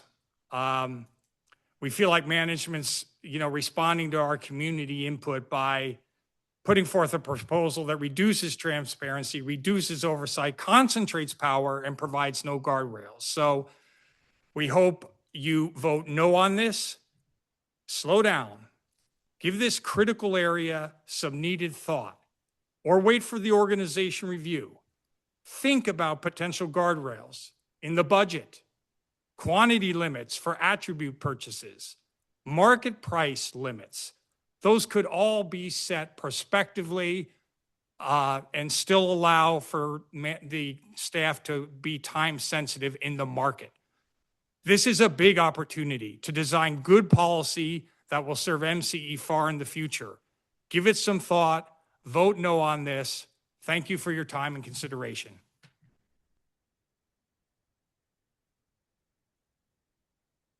We have Nick Pappas here in San Rafael. Great. Good morning, everybody. Nick Pappas, good to see you all. The one thing I'm going to call out on the positive here is the discussion of the Energy Institute course. Jim Bushnell is one of the teachers and founders of that course. He was my advisor in grad school. Everything I learned about energy hedging, portfolio management, resource adequacy, he coined the term resource shuffling. So please take my comments in that context. Great guy. I hope you guys ask him and Severin a lot of good questions. Getting into the meat of this resolution. So this resolution is an almost complete delegation of authority, as has been described by other public commenters, to 2 people. And let's call it for what it is. It's carte blanche authority. There is almost no short-term contract that would exceed the limits that have been set here. This is carte blanche. It's an obvious power grab. I'm not sure if this is an aphorism, but I think it was Chairman Mao who said, never let a good crisis go to waste. And what we're seeing here is a series of crises about the technical committee. Let's think back on what are the sort of historical elements of the technical committee that would support more delegation. Delegation begins with trust. As has been mentioned, failures in the technical committee led to significant overspend of the budget in 24-25 without return to the technical committee for contracts around should we or shouldn't we on these elective purchases. 2 months ago, in this room, we heard from staff that MCE had been 100% fossil free for 15 years. If anyone on the tech committee had been aware of the transactions, you would have immediately known, like I do, that that was not true. It took how many board meetings, how many discussions, how many evolutions of that comment to get a correct statement, which was a retraction. We've heard MCE on its website has a clean RA goal. RA is what this technical committee purchases. MCE talks about its clean RA goal in its filings to the commission. In this room, we've heard staff push back on board members interested in RA and whether we should have clean RA. We've now seen years of serial violations of the existing delegated authority, while all the public-facing communication has said nothing to see here, but please don't talk about it because that might create risk for us. It's pretty obvious from what's transpired since and the contracts that have been released since that there are obvious serial violations. And now we're asking you all as the tech committee to take all those trust violations and to remove all guardrails. I don't know what movie folks who wrote this resolution have been watching. I feel bad for some of the folks who are having to defend it, but it is not the movie the rest of the world is watching.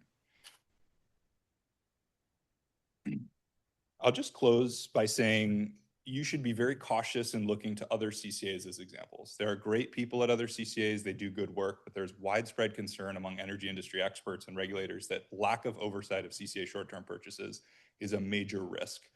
POUs, better, but their short-term contracts may be 5–10% of their load, not 60+% of their load. I would urge you to reject this item. It is fascinating and bizarre to see this just 2 weeks after a completely different approval process was rushed through on consent. Thanks very much.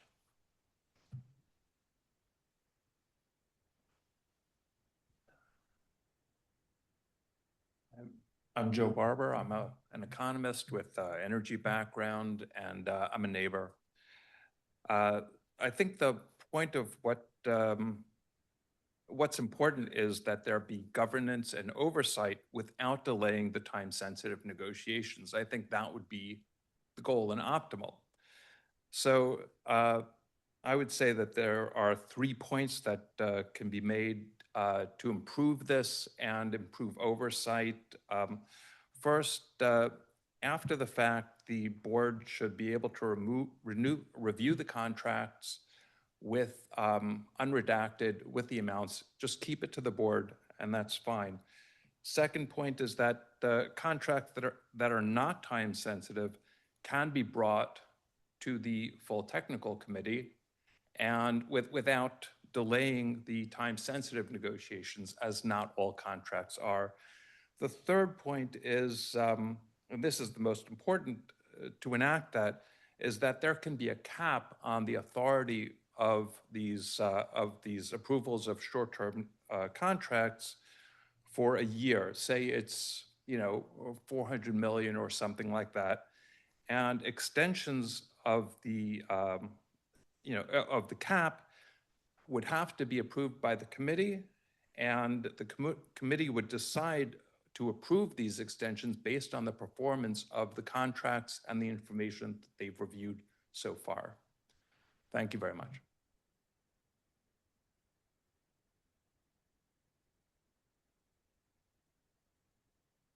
That's all here for Santa Fe Chair.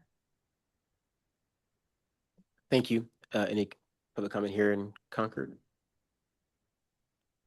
I see no public comment in Concord, but we have a few hands raised online. We will start with MCE Board Director Brianne Zorn from the City of Martinez. Hi, everyone. Can you hear me okay? Yes, we can hear you. Okay, great. Thank you so much. Good morning.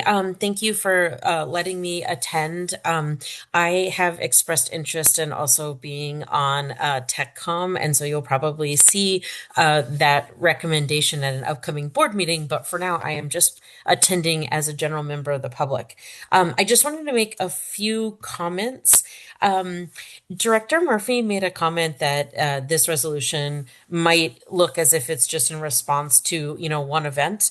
But I think that it would really behoove us to make sure that we do look at this resolution in the context of the one event. There's been a lot of back and forth, and many of the members of the public that have been commenting today are specifically, in response to some of those events. So I think it would be really helpful for us to go back and evaluate the critiques that we've been hearing from the public on some of the signed contracts and make sure that this resolution actually addresses that solution. So if it would be possible for staff to say, hey, if we went back to last year and when the CEO signed a few of those contracts, how would it have changed the process if this resolution had been in effect? I think that would be really helpful. The other comment I wanted to make was that only once a year does seem a little low, and maybe twice a year would be better for attending the trainings for those delegated authorities. But I just wanted to, express a little bit of support for people who have said that it does feel like not enough, but I understand if there's a rationale because of inconvenience to requiring too many people to attend to too many meetings. But if you could clarify that, that would be helpful. And then lastly, it's my understanding that we have a resolution on the books, 2020-04, that says that the TechCom chair or the vice chair is able to sign contracts after, quote, after consultation with the appropriate committee of the board. And I'm hearing members of the public say that, or I guess, and some members of the TechCom, that this new resolution is saying that there is no consultation with the committee. And yet we have some of these resolutions on the books. So I just wanted to clarify, does this resolution actually mean that the TechCom or any other committee would not be reviewing these ahead of time? Those are my questions and comments. Thank you so much for listening. Thank you. Next, we have Monica Minion.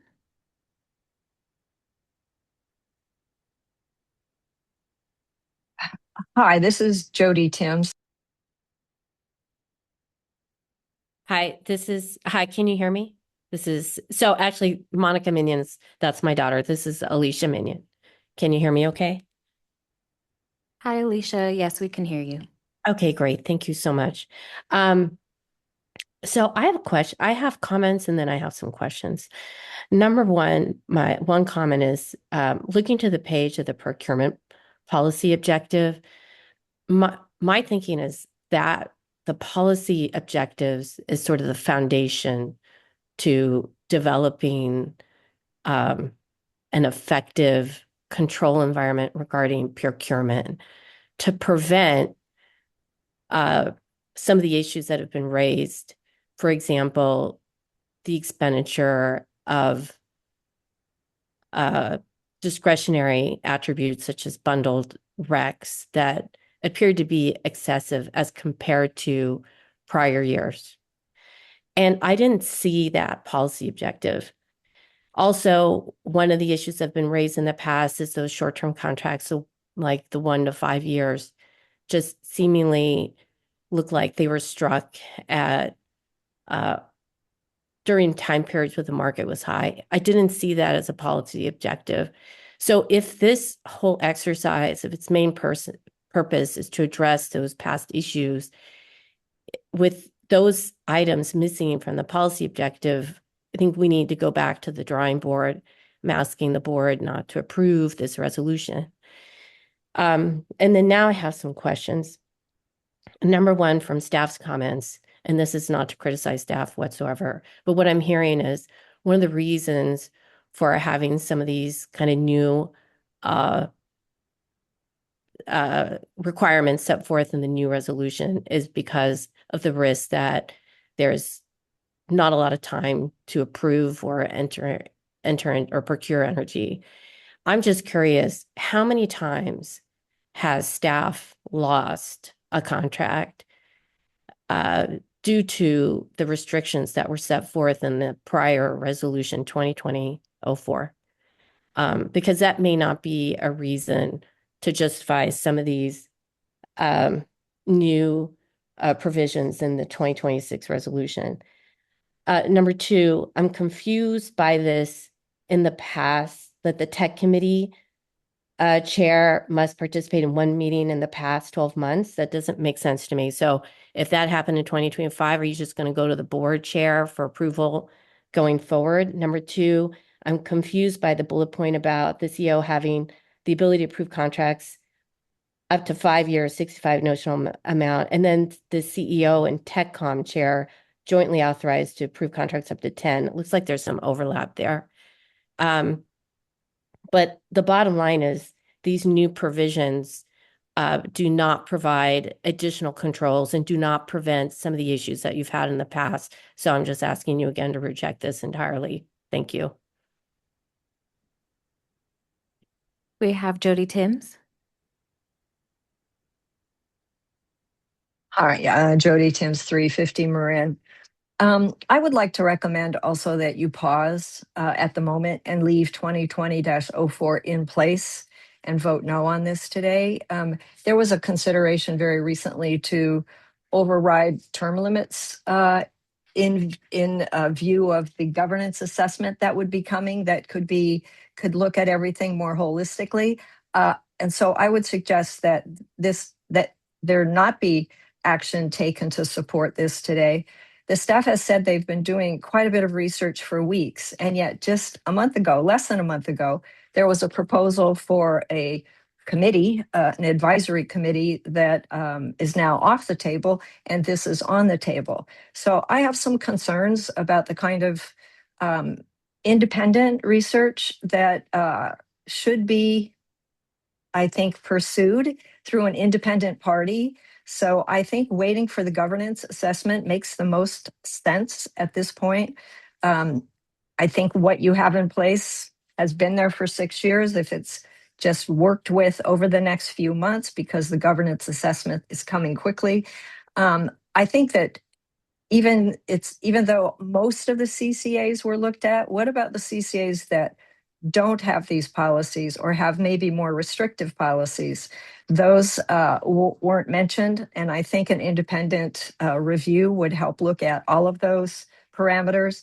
What is actually in this current policy, I think also I have a number of questions. I would think all 4 chairs should be going to all 4 quarterly meetings at the very least, given the dynamic market that you operate within. There isn't any guardrail around something like approved budget for some of these categories. So I just think there's a lot of questions about what's being proposed that needs further review and ideally clarification by an independent party. What are the problems that you're trying to solve? And what are the options for ways to solve it in the most transparent and engaging of the board and communicating with the public? How might that best happen?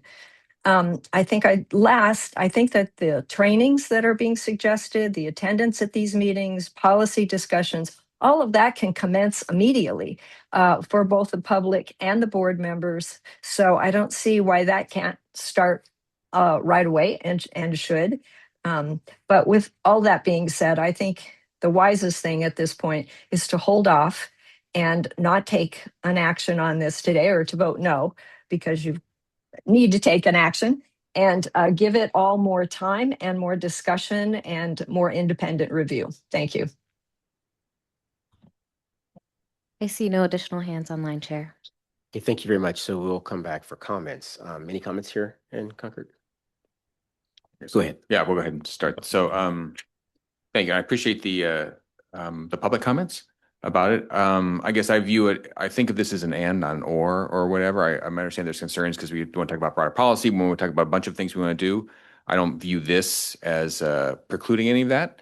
I view, this does seem, I mean, looking at the analysis that have been done with other CCAs, in line and even slightly more actually on the almost the most conservative one that we've seen, given the other CCAs that have been done. So I appreciate the comment that was made that we shouldn't look at other CCAs, but I think that is the peers that we're looking at now. So I don't have a problem approving this to get us in line with best practices, and then being open to when the governance, we have a broader governance committee,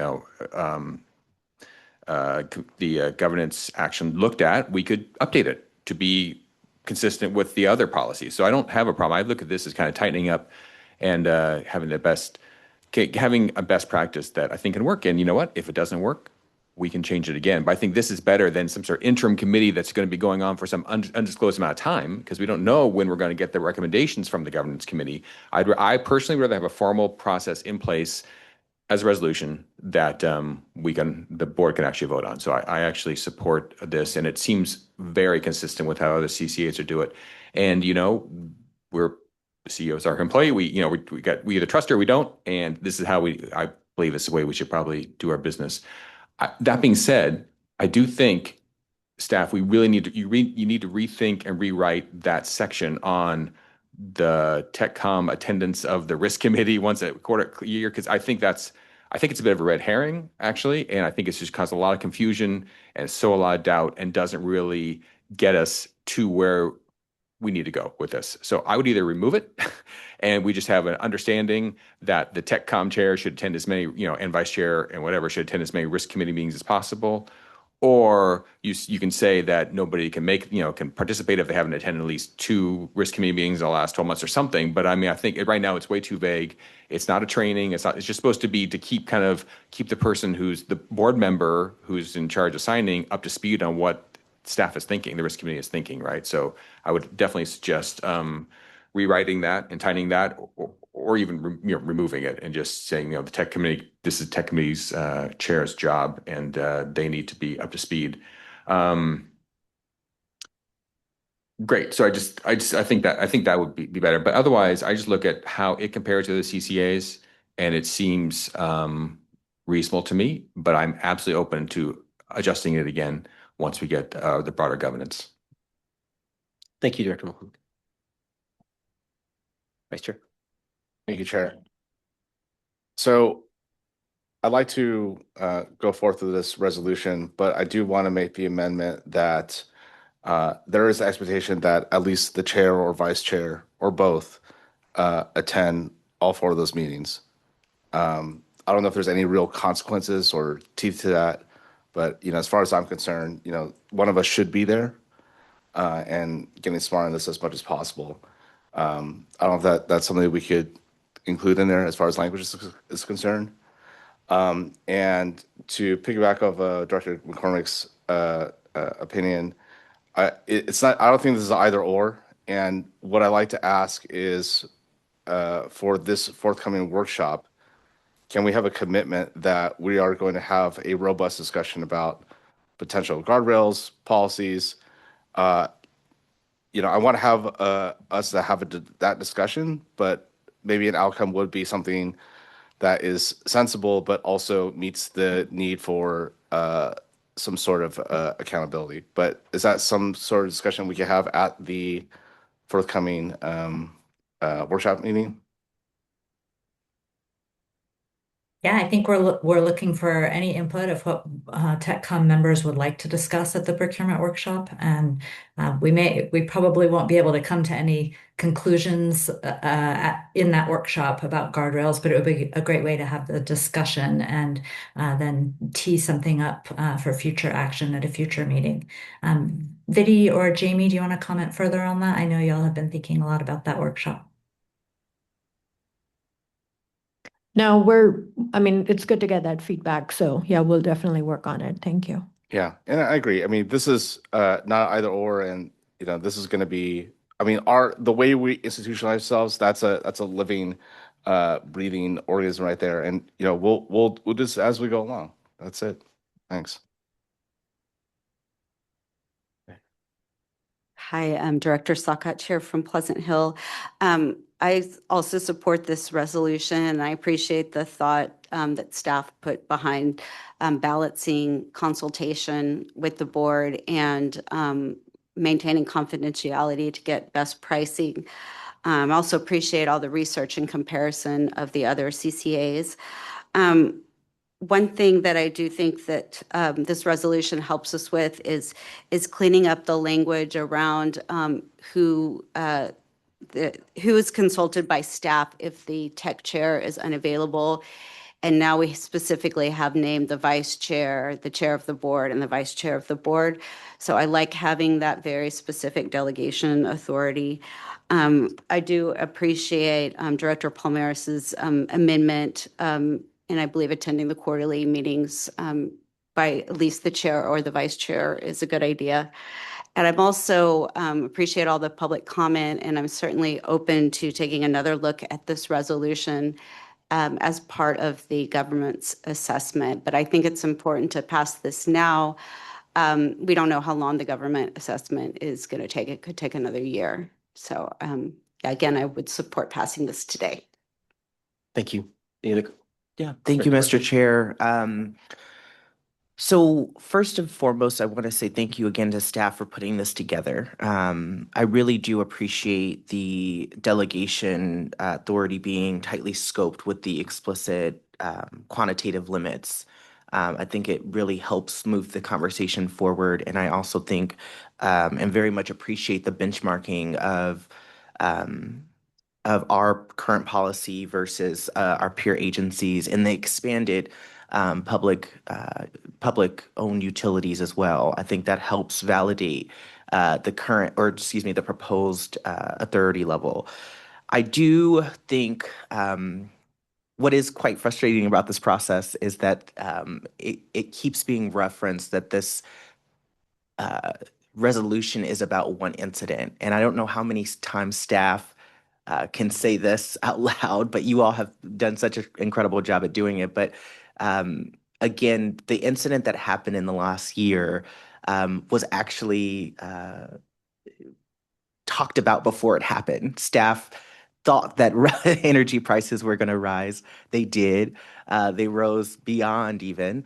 And so, again, I don't know what staff is going to, I think what's frustrating about this is that, again, like the staff here at MCE have done a tremendous job at ensuring that the board has the resources to educate themselves, and that we do have triggers, but also educational opportunities in our board meetings to ensure that when it comes to either our pro forma or when it comes to understanding our power as a board, they've done a lot to make sure that happens. Moreover, in this last year, they've done even more, I think, that most our peer agencies do. So it is a bit disappointing and challenging. I do recognize that we want to move forward as a board, as a committee, but we also have a responsibility to listen to our trusted staff members who have done this for a long time and have held this agency up before there was an agency like this in the state of California. And so that being said, I do appreciate us continuing to benchmark against our peer agencies. I think that provides a huge opportunity for us to see if we're doing the best practices, but also if we're acknowledging that those best practices are also the next practices.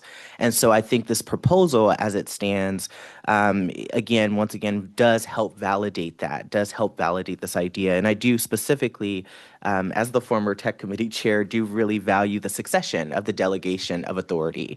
I think while we have been innovative and we have pushed on a delegated authority, I think there was some clarity here that needed to be understood directly in a resolution where it stood after the tech committee chair. And I think this proposed delegation does that. The last thing I'll just say is that once again, I know our role as technical committee is very vital to this board. The board continues to hold the authority of all of what we do as an agency and will continue to do that. And also, as a board member and also someone who represents Pinole, When my residents are thinking about what we're doing in this agency, they're oftentimes not prone to these conversations here. What they're prone to is how the agency is visible within the city of Pinole, how the agency is headed towards a clean energy future and pushing the city of Pinole and our residents towards a clean energy future. And so I just want to reiterate that while it might seem valuable or opportune to identify one particular issue within the last year that has perhaps erupted certain emotions or folks' opinions, it also is really important for us to look at the overall 15-year strategy and hopefully the next 15-year strategy as to how this agency has become successful. And one of the ways this agency has become successful has been the expertise of our staff and the value that we place as a board on our staff to ensure that we're making the right decisions. And that doesn't take away from the oversight we do provide to our staff. We still have done that. But we also, I think, have an important role of understanding the staff expertise and what staff is actually presenting to us month by month, which they do often in committees, but also to the board. So I'm fully supportive of the proposed resolution as is. I thank the staff for your deepness of these conversations. And I think we do need to move this conversation forward by asking the board of directors to support this proposed resolution. Thank you, Director Murphy. And we'll go over to Senator Phil. Thank you, Chair. Well, I certainly have a different view of things. I think that, the public comments are actually, we need to listen to the public comments. I feel like there has been a breakdown in internal controls, and it's been a systemic breakdown in internal controls, which led to the issue last fiscal year where we spent a lot of money on discretionary attribute purchases. I don't think that was brought to the board for discussion at all because we didn't have a discussion around whether or not we wanted to change some of our procurement practices or change the mix of the types of energy that we were procuring. The only thing that was brought to the board was, hey, market prices are really high right now for certain products.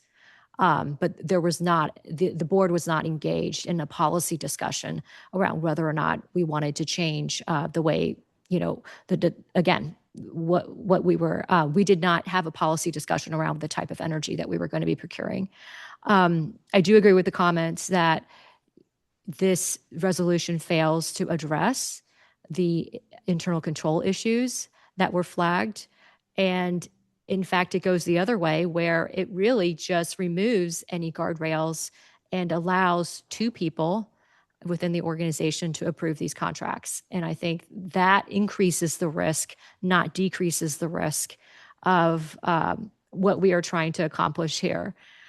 With respect to the CCA peer study, I mean, I appreciate the time that went into that, but I'd also like to point out that there were some peers that are not on this list, namely Peninsula Clean Energy, and they have more restrictive contract approval authority. So if you pull up their energy risk policy, section 7.1 says that the authority retained by the board is for all contracts greater than 5 years. So the board, they have to bring contracts greater than 5 years to the board. And that was not noted on this table here. That was shown by staff.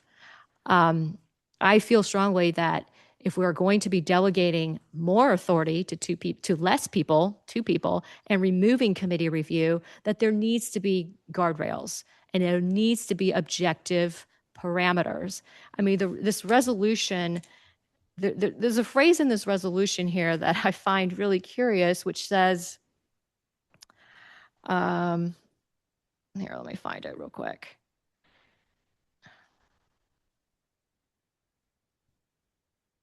Apologies, bear with me here.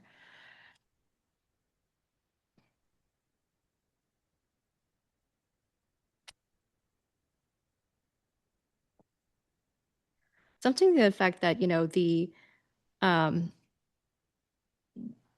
the CEO and the technical committee chair are jointly hereby authorized to approve these contracts according to their knowledge. And that's, I don't, that to me is, we shouldn't be relying on individuals' personal knowledge, especially if they're only going to be attending these risk management meetings once a year. We need objective standards under which these delegated individuals are approving contracts, which means we need some market pricing parameters. We need total contract notional dollar parameters, and we need to understand, what are the right numbers to be setting these limits on. I mean, it feels like we're pulling 10% and $65 million. I can tell you from the contracts that I have seen, that covers a very large number of the contracts that we are signing. So the board is delegating, and the committee is delegating probably almost all of its authority to two people to approve these contracts. I don't feel that increases oversight. I don't feel that increases transparency. And it certainly does not decrease the amount of risk that we've built into this process. So I am of the mindset that we have 2020-04. We should work on fixing 2020-04, and that, we should put a pause on this and take time to discuss what parameters we want to put in place. This delegates a lot of authority, but doesn't give any financial guardrails. And so I think those two conversations need to happen together. So I think we should hit pause on this, and as a committee, we should be bringing, the financial parameters portion of it back for further discussion before we pass this resolution. Thank you, Director Andre. I do want to just take, if there's other comments here, I want to take a quick, just to acknowledge the public and the comments that were made. I did listen and take notes, and I also took notes on the comments that were made by the board of directors as well. And I did have a question for Director McCormick and Palmer's suggestion. The training piece, I'm not clear on where that was. If we could talk about that for just a second so we can make sure we have a good motion. And then if we get a motion. And then the second piece is to Director Palmar's, the second sentence of section 2, which talks about delegation of chief executive officer and tech committee chair jointly. Were you saying that they should be able to attend all of the meetings, or that they are required to attend? Because I think may attend might be. Through the chair. Required. I mean, the way I'm reading it right now, I mean, we could attend as many as we want. Also, we could attend as few as one. So I want to put more accountability on us to go to all of them. The challenge is if you couldn't, because you have a work meeting, you wouldn't be able to sign. That's what it's two of us.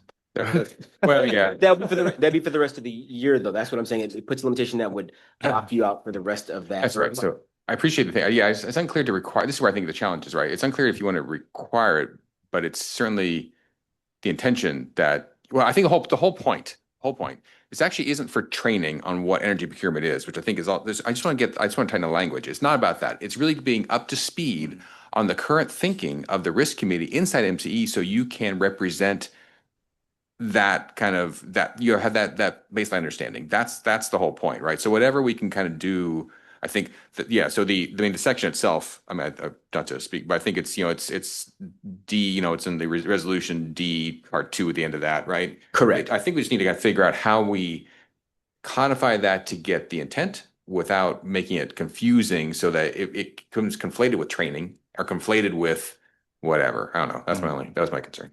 Okay. Through the chair. Yes.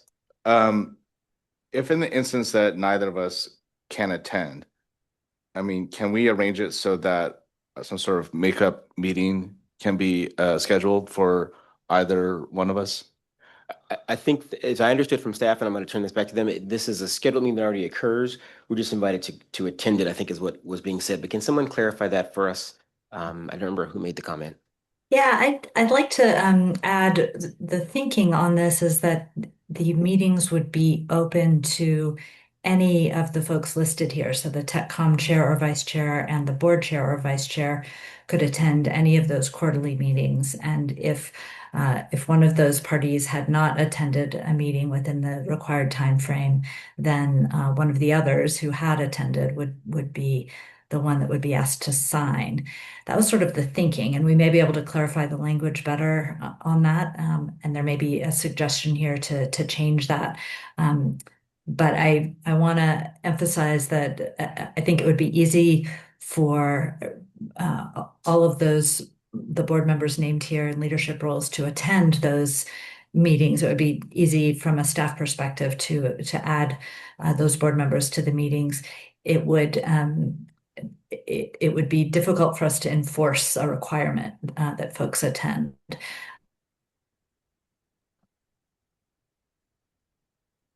I think she may have Haven't froze. been able to get folks participating. So it might be better to use a word, word that isn't an enforceable requirement, but something that's more of a encouragement for all of those members to attend as often as they're available.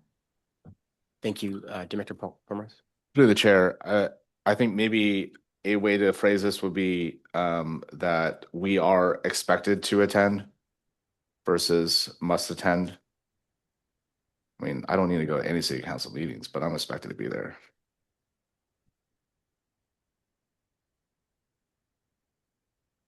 Okay, so we have that. Did that get, Mr. Director McCormick, did that get your kind of? Yeah, no, I think again, I think there's two things. There is confirming the expectation of attendance and what the whole purpose of that particular thing is. So it's just make sure it's not training. Yeah. One-time training and how often we have the training, because I think it's a totally reasonable misinterpretation. So just make sure we tighten the language. So I don't know if I have a specific, if we're gonna make a motion terminology, I think it's leave it to staff's discretion to, given what they've heard, to tighten it up. Okay, thank you. And then I do want to just, we don't usually talk back and forth with the public, but I did hear the comment about this. This is we're proposing that this go to the full board for approval. So we're recommending this to the full board for approval. So we're not making any final decisions here this morning or this afternoon, depending on what time it is. Okay, with that, I think that sort of wraps what I heard. So we'll entertain a motion if there is one. Be happy to make a motion to approve this resolution, or to forward the resolution to the full board with the tech committee's endorsement, pursuant to updating the one paragraph about the risk committee so that it's clearer based upon our sentiments or whatever. I'll second. Okay, so I think we have a motion by McCormick, second by Murphy. Any discussion? Chair, could I just get clarification on the edits? I have been listening, but I just want to make sure that we all understand what is going to be changing in that section so that when we provide this to the board, it accurately reflects what the technical committee has pushed forward. And if it's okay with the person who made the motion, I'll tell you what I heard. See if that's, oh, no, McCormick, Director McCormick, you want to? No, if you want to clarify it, I will happily let you do a substitute. I will try. So what I think I heard is the last sentence.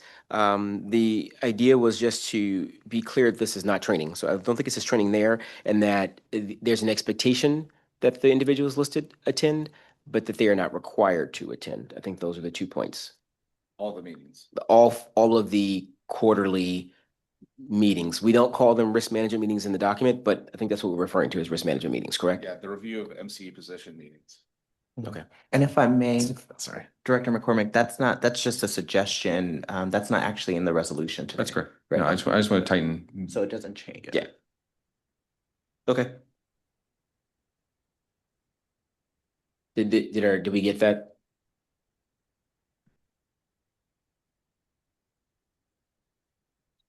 Chair, I'm sorry. I just want to make sure that I'm following correctly here. Because as I see it, it is a requirement to attend at least one meeting. And are we saying with staff?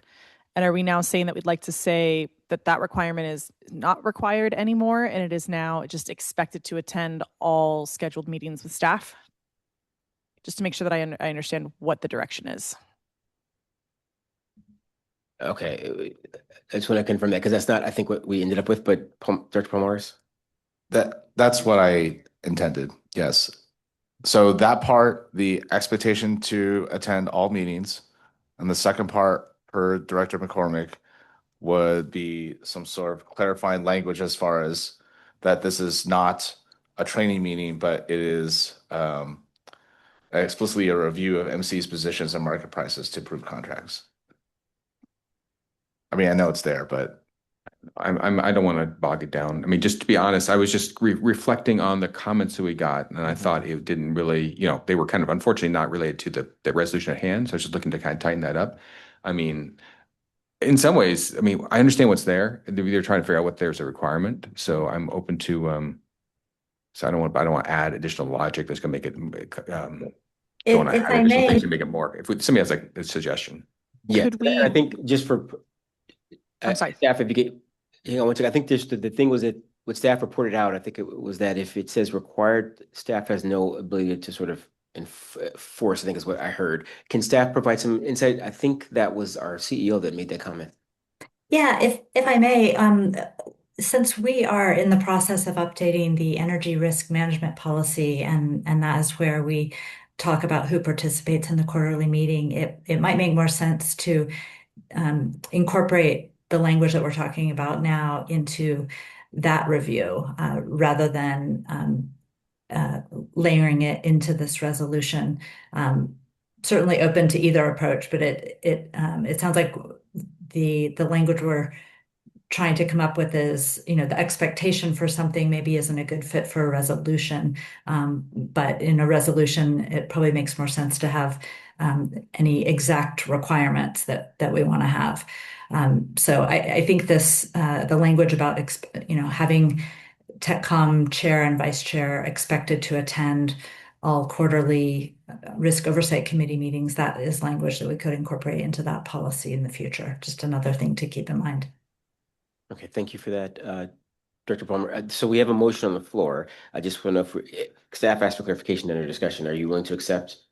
Are you the motioner and the second? Are you guys willing to accept? I'd like to codify it now. I don't want to kick that can down the road. So, the recommendation as it stands, plus the expectation that we attend all those meetings. Okay. If it's, unless it's technically impossible, but I don't see why not. So would it make sense to add a sentence to this paragraph 2 that just says the technical committee chair and vice chair are expected to attend quarterly meetings with staff to review the hedge positions, and just following that same language? That would Or be just great. adding a sentence to that Yes. effect? That might be that's certainly the sentiment I think that we're looking for. And so right now, like, because it's saying a minimum of one, it says a meeting with, I think is confusing because like, well, what does that even mean? So I think kind of saying a little more that it's, you're attending the quarterly, you're expected to attend the quarterly meeting where these items are discussed is appropriate.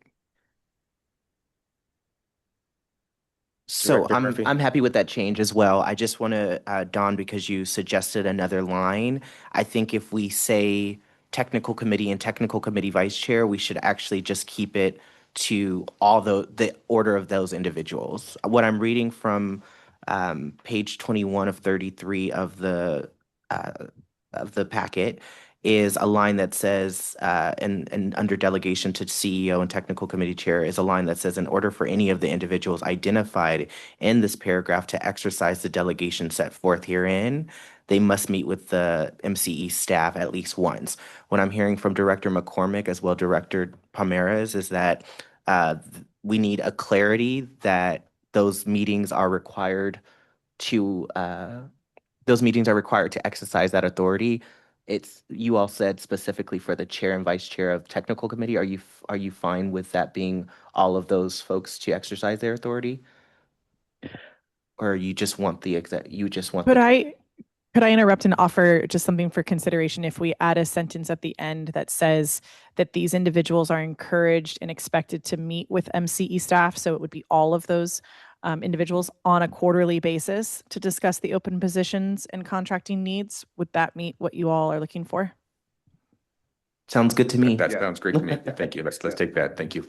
Okay, thank you for that. So I think we have some consensus around what the motion is now. Okay, so with that, we have a motion and a second. Was there any discussion from Senator Phil? I just want to make sure I check in there. I can't see you, but.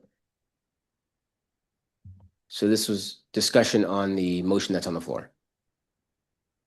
I've already made my comments. Thank you. Thank you. Okay. Okay, in that case, I think we're ready for a vote.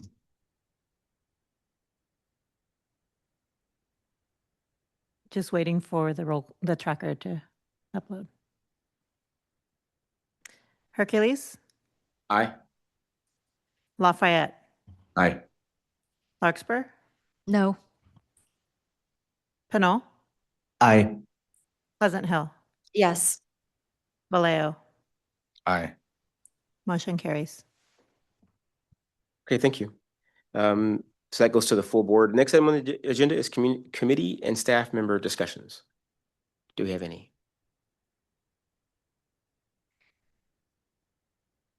Director Murphy, did I see? I do. No? Okay. So we'll look over in Senator Fell. We didn't copy, but I think there was none. Yes, nothing. Thank you, All Chair. right, thank you very much. And then over here in Concord, any? All right, we're moving along here then. Next on the agenda is adjournment. So if there's anything else here, we'll thank everybody for coming out this morning, and we'll see you in a month, same time.